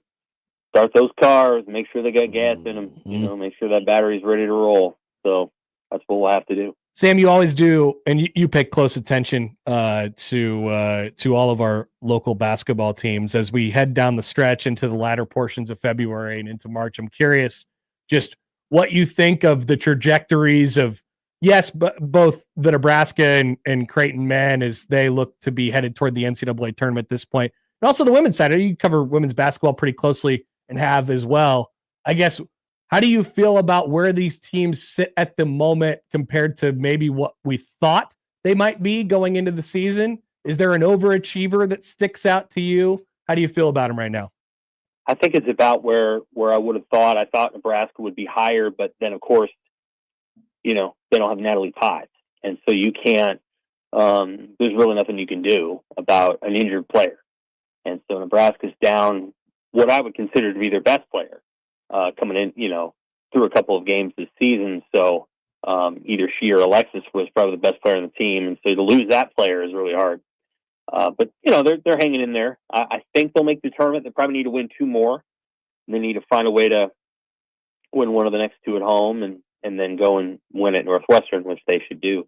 The Nebraska men, it's been it's just been a roller coaster season. It's certainly, a lot of emotions on that season. A lot of fans, they kind of go back and forth. And yesterday was just the full experience. I mean, the really poor play in the first half. So much so that Fred Hoiberg broke his hand on a whiteboard, as he said.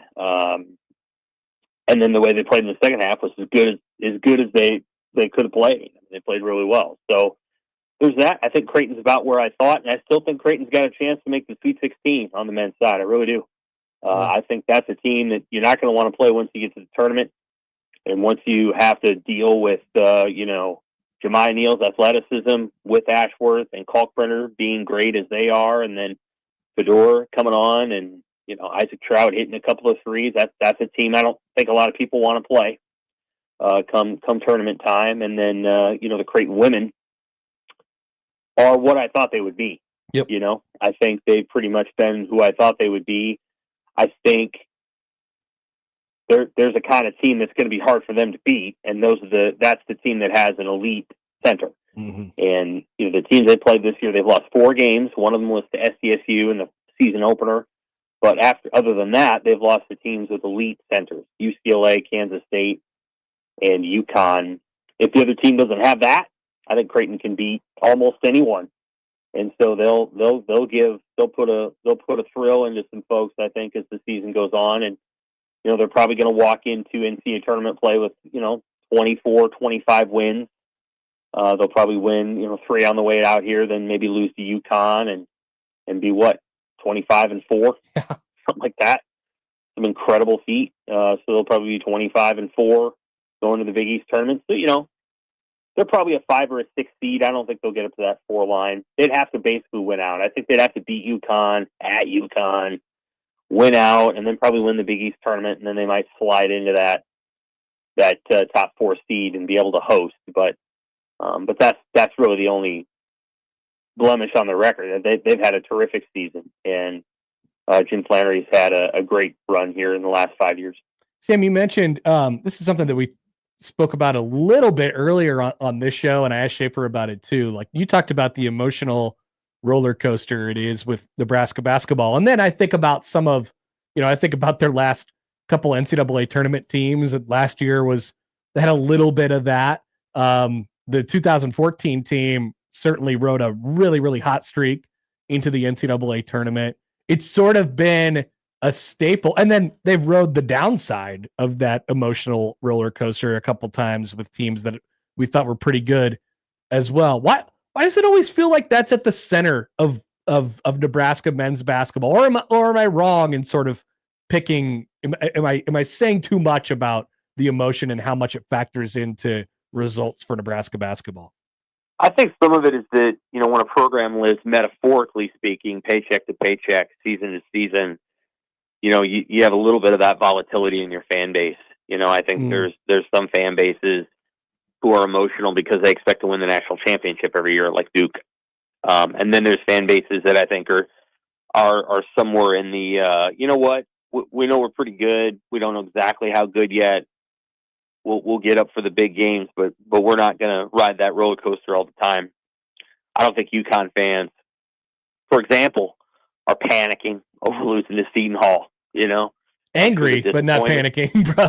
Yeah, angry but not panicking. And I think some of what happens with Nebraska is just the reality of not having won an NCAA tournament game, and then until Hoiberg got there, I would describe a lot of the head coaches, not Hoiberg, not Collier, and Collier didn't have any success, but as reactive. Fiery. And so just like reactive to what happened.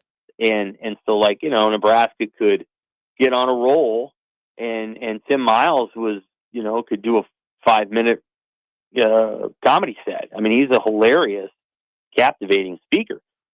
When Nebraska would struggle under Miles, he could get pretty tough on his players publicly. You go to a press conference or practice, you didn't know what he was going to say. And so I think some of that was true. And then Doc was kind of like that too. And of course, Danny was totally unpredictable. And a lot of people don't remember him anymore. I do. I was in college toward the end of his tenure. I was at a couple of those press conferences where he said stuff you just couldn't believe he said. And that was toward the end of his career. He got a little morose, I think, toward the end. But, so I think Hoiberg, one of the things he does is he actually takes the temperature down. Now, obviously, he broke cut his hand. He didn't break his hand. And it worked out, though. Yesterday. He finally turned the temperature way up for him anyway. And he got a response out of it immediately. Yeah, I think he coils really intense. I think he burns as hot as any coach Nebraska's had. He just keeps it in. And sometimes it'll come out in that way. I remember at the end of an Illinois game, this is back when Kofi Coburn was there, and this is during COVID, and he got so mad at Teddy and Trey that he took off his mask and he threw it. He can get upset. And so that happens every so often with him, but I think he coils really intensely. He's just super intense. But he keeps it inside, and that's probably good for this fan base. They don't need a guy that's all over the place all the time. You tip your cap to what they've been able to do, and the fan base will come around. I mean, again, if they win at Penn State on Wednesday, if the game on Monday against Michigan is basically just huge. I mean, it's the biggest game of the year at home for sure. It tops UCLA. It becomes okay. Here we go. Michigan's coming to town with their 2 7-footers, and if Nebraska wins that game, they're pretty much in the NCAA tournament. They don't have to do really anything else down the stretch. They'll have 3 more games after that, but I don't think most people would think they need to win any of them. If they beat Penn State and they beat Michigan, that'll probably be that. So, I think you'll see the fan base really show up and get fired up here for the next week or so. Sam, how football wise, how important are the next few weeks leading into spring ball, where there's a whole nother set of important things there, but they have a bunch of new players in the roster, and it's maybe got a different feel to it, a new coaching staff. Feels like a really important time for the football team to sort of hone in and maybe find some leadership in there and kind of figure out who they are. You don't have to know it. You don't have to know the answer right now, but it does feel like an important time for culture and team building for the team. I couldn't agree with you more. Broadly speaking, they brought in 30 new guys in January, so the transfers and then the incoming freshmen. And then they got rid of a lot of guys. And I mean, some of them just left, right? Like they were graduated or whatever. And some other guys left and were, they weren't cut, but they knew they saw the writing on the wall. And so now what you have, Connor, is you've got about 35 fewer guys there and you got 30 new guys. And that leaves the players who were sort of coming into this season as the culture keepers. And, on the offensive side of the ball, I think you can kind of vision who those are going to be. That's going to be Emmett Johnson. That's going to be Dylan Raiola. That's going to be Justin Evans and Henry Lutowski. And then on the defensive side, there's a little bit of a question mark up front. And in the secondary, who it's going to be. It's going to be Marquise Buford and Malcolm Hartzog. And they'll be fine. So, it's going to be a new leadership group for sure. I think that's something that needs to emerge. I think Dylan has to emerge as a major leader on the team. Like, I understand that Dane Key is coming in and he's going to be really good from Kentucky, and he's a senior, but Dylan doesn't have to regard that guy the way that maybe he regarded Jamal Banks last year. It's like, man, you've been around for 5 years, and I'm just trying to learn this thing. Dylan knows it now, so he can go in and be very, very like, here's what we're about, here's who we are, here's what we want to do, X, Y, Z. So I think that's probably something that you're going to see happen, and we'll see where it goes. I think they're going to have a different leadership group this year, and how will that affect culture? And it may affect it in a really positive way, or it could be a little bit of an adjustment. Sam, bigger picture, I want to get your thoughts on the Big Ten and the SEC pushing for playoff expansion and pushing for more automatic bids potentially into the tournament. As you look at this, and we're just about that time of year where we're going to start talking about not football, right? The other stuff that affects the structure of football. How do you feel about this one in particular, where the playoff stands now and where it needs to go? I didn't have too many qualms about the way that it went down this year. I agree. Understand there's some frustration among SEC teams that, with unbalanced schedules, the belief is like, well, the SEC is a gulag no matter what team you are. Like, it doesn't make any difference. Whereas Indiana found a way to skirt almost all of the good teams. I don't know about that. Like, Indiana beat Michigan, and Michigan beat Alabama. Yep. And that was like not a joke win, because half of Michigan's defense didn't even play. And Michigan beat Alabama, and a lot of Alabama's guys did play. And so, like, Indiana beat Michigan. It wasn't that bad of a loss, was it? It wasn't that bad of a win. But I think there's a sense of like, well, Indiana was able to get around all that. And this year, I think that team's Illinois, where they play, I think, Ohio State, and they don't have to play the other one. So I think there's a sense of how do you get around this deal? Whereas I think Illinois this year, what they do, they lost to Minnesota at home, but they lost at Penn State and at Oregon. The two teams that played for the Big Ten title. And so the thought process is, well, if Illinois had Indiana's schedule, it would have been Illinois, not Indiana. So there is some concern about the schedules. I think that's something to watch, and how do you balance those things out? That's just life. I could see them, I could see them going to 16, but they're going to have to figure out a way to start the season sooner in August, a week earlier, potentially. And then you've got to decide what to do with those conference title games, because I think Ohio State would tell you, just between them and us, the world, they didn't mind missing the Big Ten championship. They hated losing to Michigan, right? But the byproduct of losing that game was that they didn't have to go play Oregon a second time, only to potentially play them a third time. Right. Like, I'm sure they were glad about that. And so, can you get rid of the conference title games? Can you just get rid of them? Can you just get rid of them? And I don't know. I don't know if that's a hard question. I don't know how much money they make at this point. I don't know what the value is of it. So I guess we'll have to wait and see. But yeah, I mean, I think the Big 12 is obviously concerned that they're going to be left out of this thing entirely, or almost entirely left out. That's something to watch, as it is in the ACC. All right, Sam. We will let you go. Appreciate the time as always. Stay warm out there. We're going to try. We're going to try to do that. Hey, Connor, take care and enjoy your week. Yep.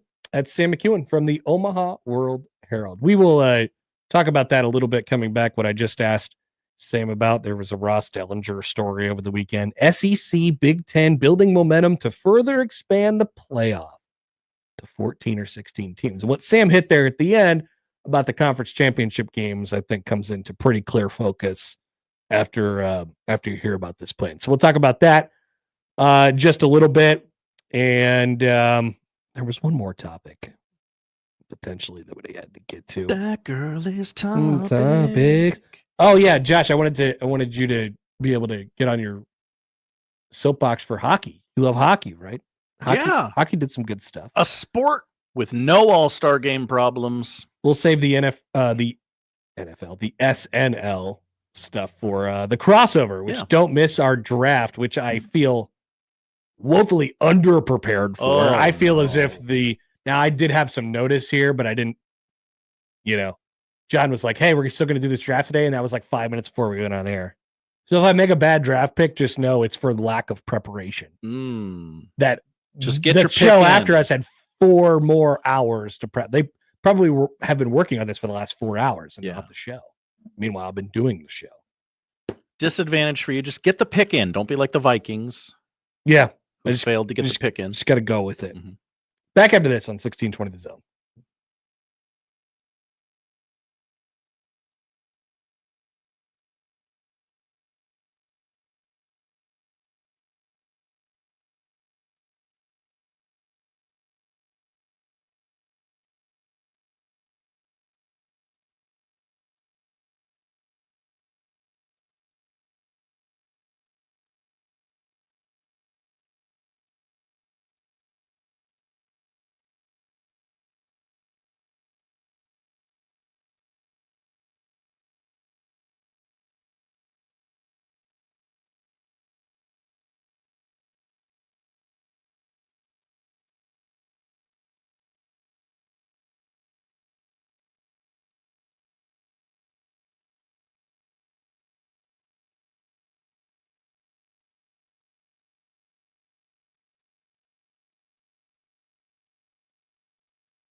Yeah,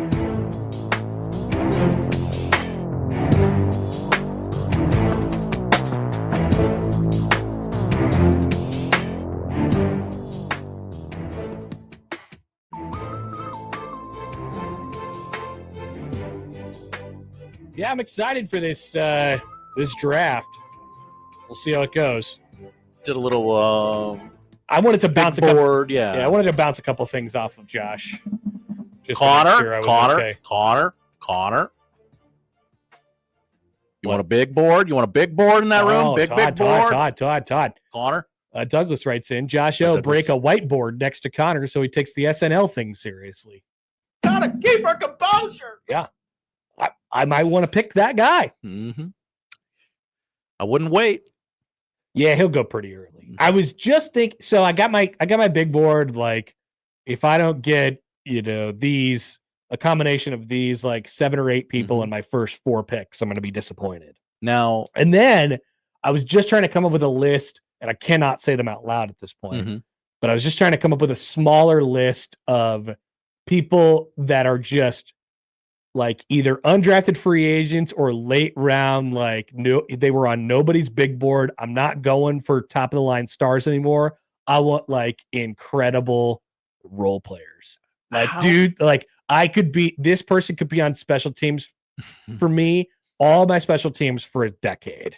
And I'll take that person in like the 7th or 8th round. I got a couple. How many people are on your board? Because you were drafting 8 cast members. I know, which is a lot. Also, how long are you guys going to be doing? I mean, we kind of have long crossovers. Yeah, but you got to go. I mean, if you're each making 11 picks, you're probably going to say something about each pick. Yep. And it's long. Like at a certain point, your big names are going to be taken, and somebody's going to go, oh, gosh, I thought Jimmy Fallon would be here in round 5. Yeah. I don't know. Okay. We might not get through the whole thing. I have no idea. Looks like there was, by the way, I don't think we mentioned this during the show today. There was a women's basketball game on during the day today. It's President's Day. Ohio State and Iowa are playing each other. Iowa fought all the way back after being down by, almost 20, I think. Yeah. 15 or 20. Came back tied and went to overtime where they will now lose. Sorry, Jan. Hate to see it happen to such a great person and a great program. What? No, just a little fire there. I don't really like them. I don't really like them. Not a fan. And, we'll get to that Caitlin Clark thing eventually. All right, but as we mentioned to Sam, SEC and Big Ten, it is the offseason after all, so it's talking season. It's time to have meetings with many people, which means it's time for the SEC and the Big Ten to start throwing their weight around again. They have opinions, Josh. Well, they got opinions. Opinions aren't necessarily bad. But they're not playing I have an opinion. They're just offering them. They're unasked for. Uninvited opinions. There's a story from Ross Dellinger that hit last night, I think. Last spring, during intense and at times heated negotiations over future of the college football playoff, leaders from the Big Ten and the SEC threatened to create their own postseason system if they were not granted the majority of college football playoff revenue and full authority over the format. People forget that, Josh. In the end, executives of the 10 FBS leagues and Notre Dame signed a memorandum of understanding handing control over to college football's 2 richest conferences. And soon, they are expected to wield that control wildly. They're expected to swing it around the yard and flaunt it for everybody to see. Check it out. I got a new snowblower. Why doesn't everybody take a look? That's what the Big Ten and the SEC are saying today. A little bit. Within the SEC and Big Ten, momentum is building to further expand the playoffs to 14 or 16 teams, assign multiple automatic qualifiers per league, as many as 4 each for themselves, and finalize a scheduling agreement together that may fetch millions in additional revenue from television partners. Sources told Yahoo Sports. The playoff format change would clear the way for SEC administrators to finally make the long-discussed move to play in 9 regular season conference games, and would trigger perhaps all 4 power leagues to overhaul their conference championship weekend. Well, I would think so, Mr. Dellinger. If there was 16 teams in the college football playoff and therefore there would be no buys and you would add another week to this, then what good would it be, as Sam was just explaining, for your best 2 teams to play each other in a conference title game, knowing that those 2 teams are guaranteed to both be in the playoff? Therefore, they'd be playing each other again or playing their, a counterpart from the SEC that's in the same position the very next week or 2 weeks later. There'd be no reason to have conference championship games. So if this has gone this far down the road and we're talking seriously about 16 teams in the playoff, you would imagine, and we're talking about television revenue for these other games, you would imagine that the SEC and the Big Ten have already figured out ways where they can not have their conference title games and still make money. I got to find a way to make money off of this. That's what they're saying. They're basically the driving crooner, except for they are conferences. You probably don't. I don't know. You probably don't. You probably don't watch. I think you should leave. You don't seem like I think you should leave, guy Josh. I have not. Okay. I've caught a couple things online. I'm aware. Yeah. But that's just one of the lines he says when he's the driving crooner. It's very stupid, but it's funny. He says, I got to find a way to make money off of this, which is the line that all the conferences are saying to themselves. But how do we take away the Big Ten championship game and still find a way to make money off of this? Rest assured, they'll find a way. Oh, yeah. They'll find a way. These ideas and concepts, previously reported by Yahoo as possibilities, are now serious agenda items within the highest governing bodies of the SEC, Big Ten, Big 12, and ACC, according to officials from each of those leagues. The 11 members of the CFP Management Committee, which makes up the 10 conferences and Notre Dame's AD, were contacted for the story, many of them confirming the existence of these potential ideas, but declining specific comment on the matter. They are likely to reach final decisions in the upcoming weeks. As I say, I'm probably starting to sound like a broken record on these things, Josh, but I mean, it's very stupid. It's very stupid. You have a 16-team playoff, and the Big Ten and the SEC are controlling the entire thing, and they have found a way to guarantee that 4 of each of their teams are in a 16-team playoff. Therefore, there will be at least 8 teams from both of those conferences, and probably more, that'll be in the 16-team playoff. Yeah, this is stupid. I'm just shocked that they're saying the quiet part out loud. And I say this as a Big Ten, as a person who, theoretically benefits greatly from this idea, right? Great. And what a more open playoff with heavier slants toward the Big Ten. It's great for the conference. Sounds great for Nebraska. Sounds awesome for middling Big Ten teams all over the world. Sounds great for Iowa. Sounds great for Nebraska. Sounds great for Wisconsin. Sounds great for Michigan State. Whatever. But I don't feel like this is for the greater good. And there's no way that the Big Ten and the SEC administrators and conference commissioners and people outside the sport think this is for the greater good either.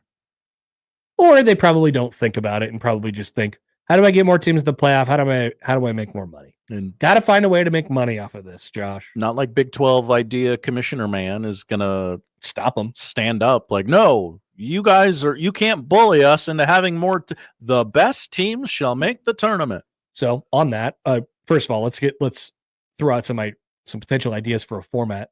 Leaders in each conference have spent the last several weeks evolving a format idea, multiple automatic qualifiers per league, into a more realistic proposal.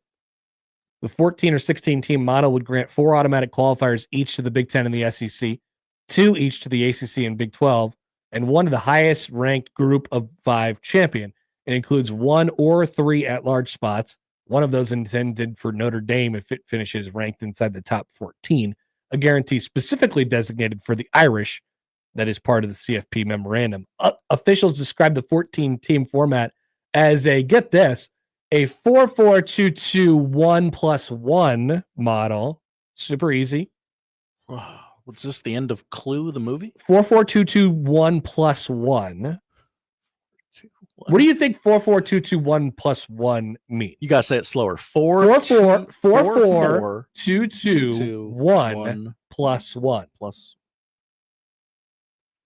4 Big Ten, 4 SEC. Oh, okay. 2 Big 12, 2 ACC, 1 Group of 5, and plus 1 Notre Dame. Mm-hmm. You got it. Wow. Nailed it. It's not that hard to figure out, Josh. Now we just need a snazzy name for it. We're just gonna slot all these teams in. Like, why? Exactly. Why are we playing games? Exactly. This is exactly what we just talked about with the NBA. Why is the NBA gone awry? Because the only thing that matters in the NBA anymore is the playoff. Mm-hmm. And what are we doing as a result of that to make the playoff more fun? We're going to put more teams in it. We're going to make it longer. We're going to make it more exciting. We're going to make all the Series 7 games. And we're just going to capitalize off of our biggest thing, playoff. When you do that, there are going to be other things that are in turn made less important and less fun. And that's the regular season. And so for those of you like myself who held the college football regular season and the importance of going perfect in it and the high wire act that you have to walk navigating your way to a national championship in college football, it's gone. It doesn't exist. It's not a high wire act anymore. You're not the Wallendas. You know when the Wallendas got less fun, Josh? When they put a net underneath them. Yeah, I think you're right there. We got a big old net. You can lose as many games as you want now. And hell, if you're Ohio State, Georgia, some of the teams that are perceived to be the best and most talented in college football, there is no limit to the games in which you could lose. Because 4 of your teams are getting in from the conference anyway, and there's also the at-large opportunities to get in. There is no limit. There's no rules. The regular season does not matter. Poll question up at Happer Show. Did the Wallendas get worse when they added the net? Yeah. That's like college football. They got the tight wire act is fascinating. Mm-hmm. And that's the pressure that every game adds. The TV ratings might not tell you that. The metrics might not tell you that, but there is a certain pressure that you have to live with if you're a team that has those type of aspirations. And one mistake screws you completely. It's the way it works. It's hard. Very. But that's how it should be. It's not anymore. There would be no buys in a 16-team structure. Okay. In either, the CFP selection committee's role is greatly diminished, of course, like you said, Josh, because they already have it slotted out. The committee, its future, as the memorandum stipulates, also controlled by the SEC and the Big Ten, would presumably seed 1 through 14 or 16 based directly on its top 25 rankings. There would be no, you get automatic top 4 seed for winning a conference championship game, likely because the conference championship games are just going to get canceled. And we move on from there. RIP Big Ten championship game, by the way, lasted not very long. No, it was fun. Like a 15-year run of the Big Ten championship game. It was fun. Yeah. Boomstick on YouTube. Hey, Boomstick says make that a play-in game for the conference's final spot.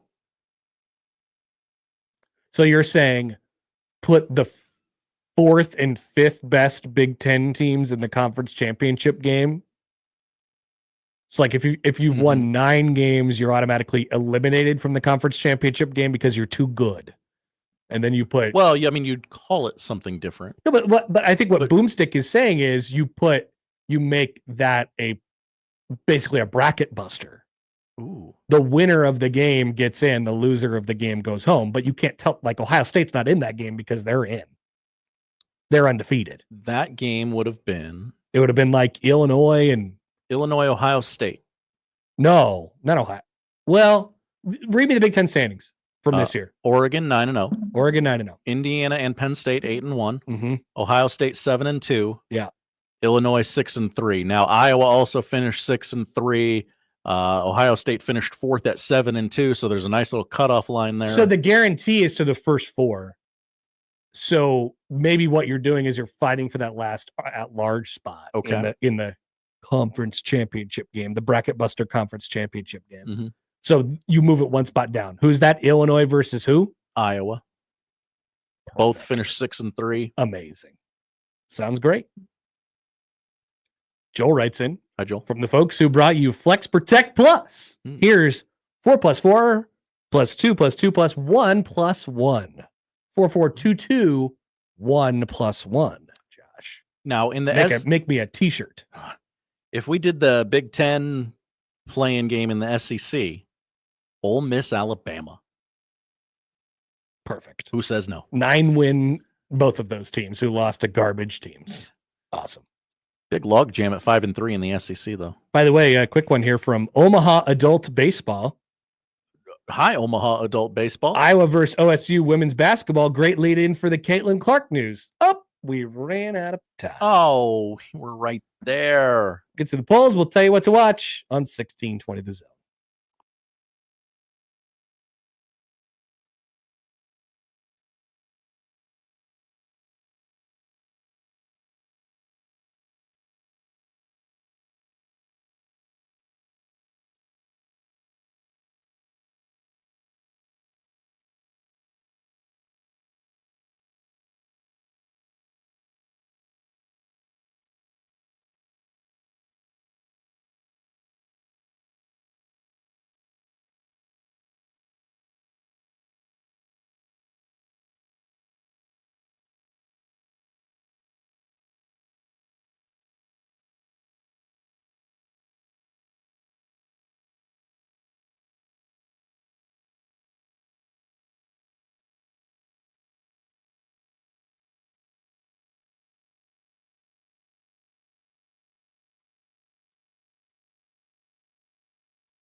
All right, let's go to the polls at Happer Show on the J-Tech Construction Zone Twitter feed.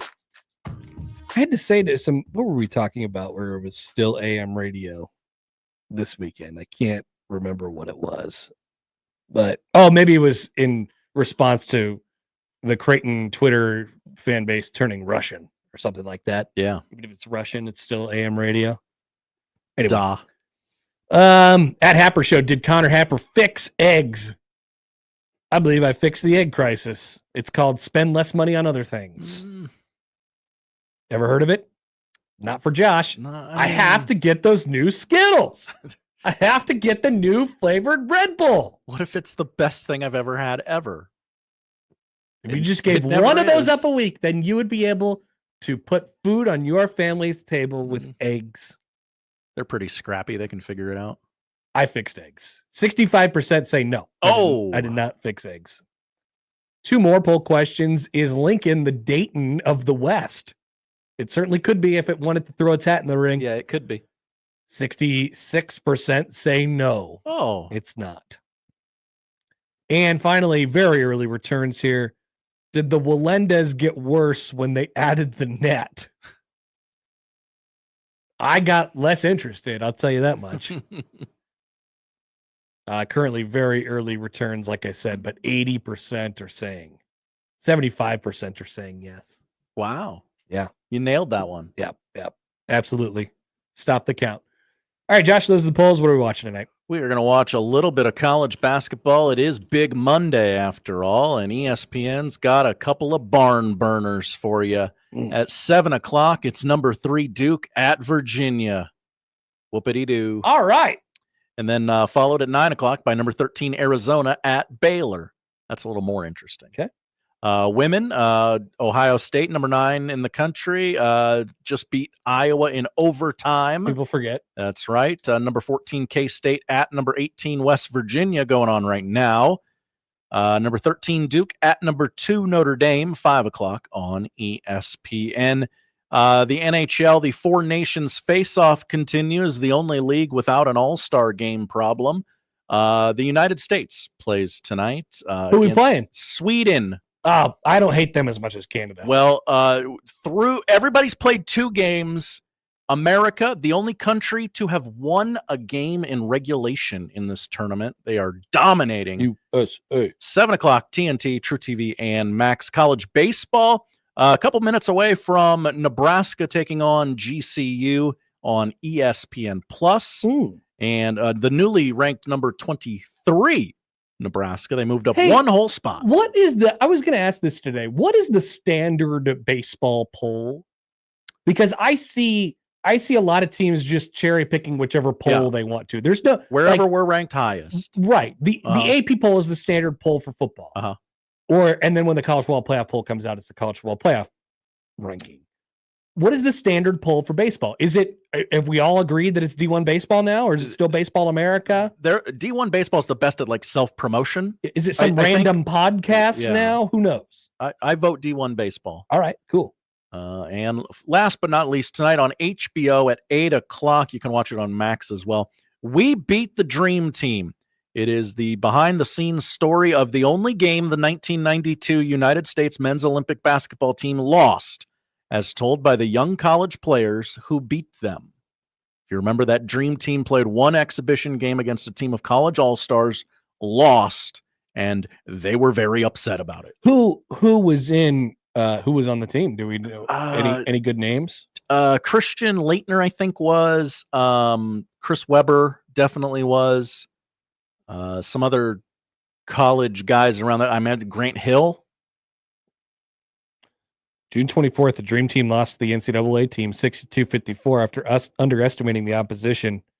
Josh Peterson says Allen Houston intentionally limited Jordan's playing time and made non-optimal substitutions. Assistant coach Mike Schaefer later said that the head coach threw the game to teach the NBA players that they could be beaten. Well, it worked. If that was the case. I don't know how those college players would feel about it. Also, the college team's probably better than Angola. Members included the penetrating guard Bobby Hurley, all-around players Grant Hill, Penny Hardaway, outside shooter Allen Houston, and the tough Chris Webber. Wow, there you go. Cool. Leitner was on the Dream Team. I thought maybe he was on the college team, and then they were like, well, we got to have one because Michael doesn't want Isaiah Thomas on this team. No, I met the criteria. Because I watched The Last Dance. Selected. Josh, thanks. Thank you, Connor. That is what we're watching tonight, and that is the show. If you missed anything, you can find it all on our website, 1620thezone.com. The crossover is next.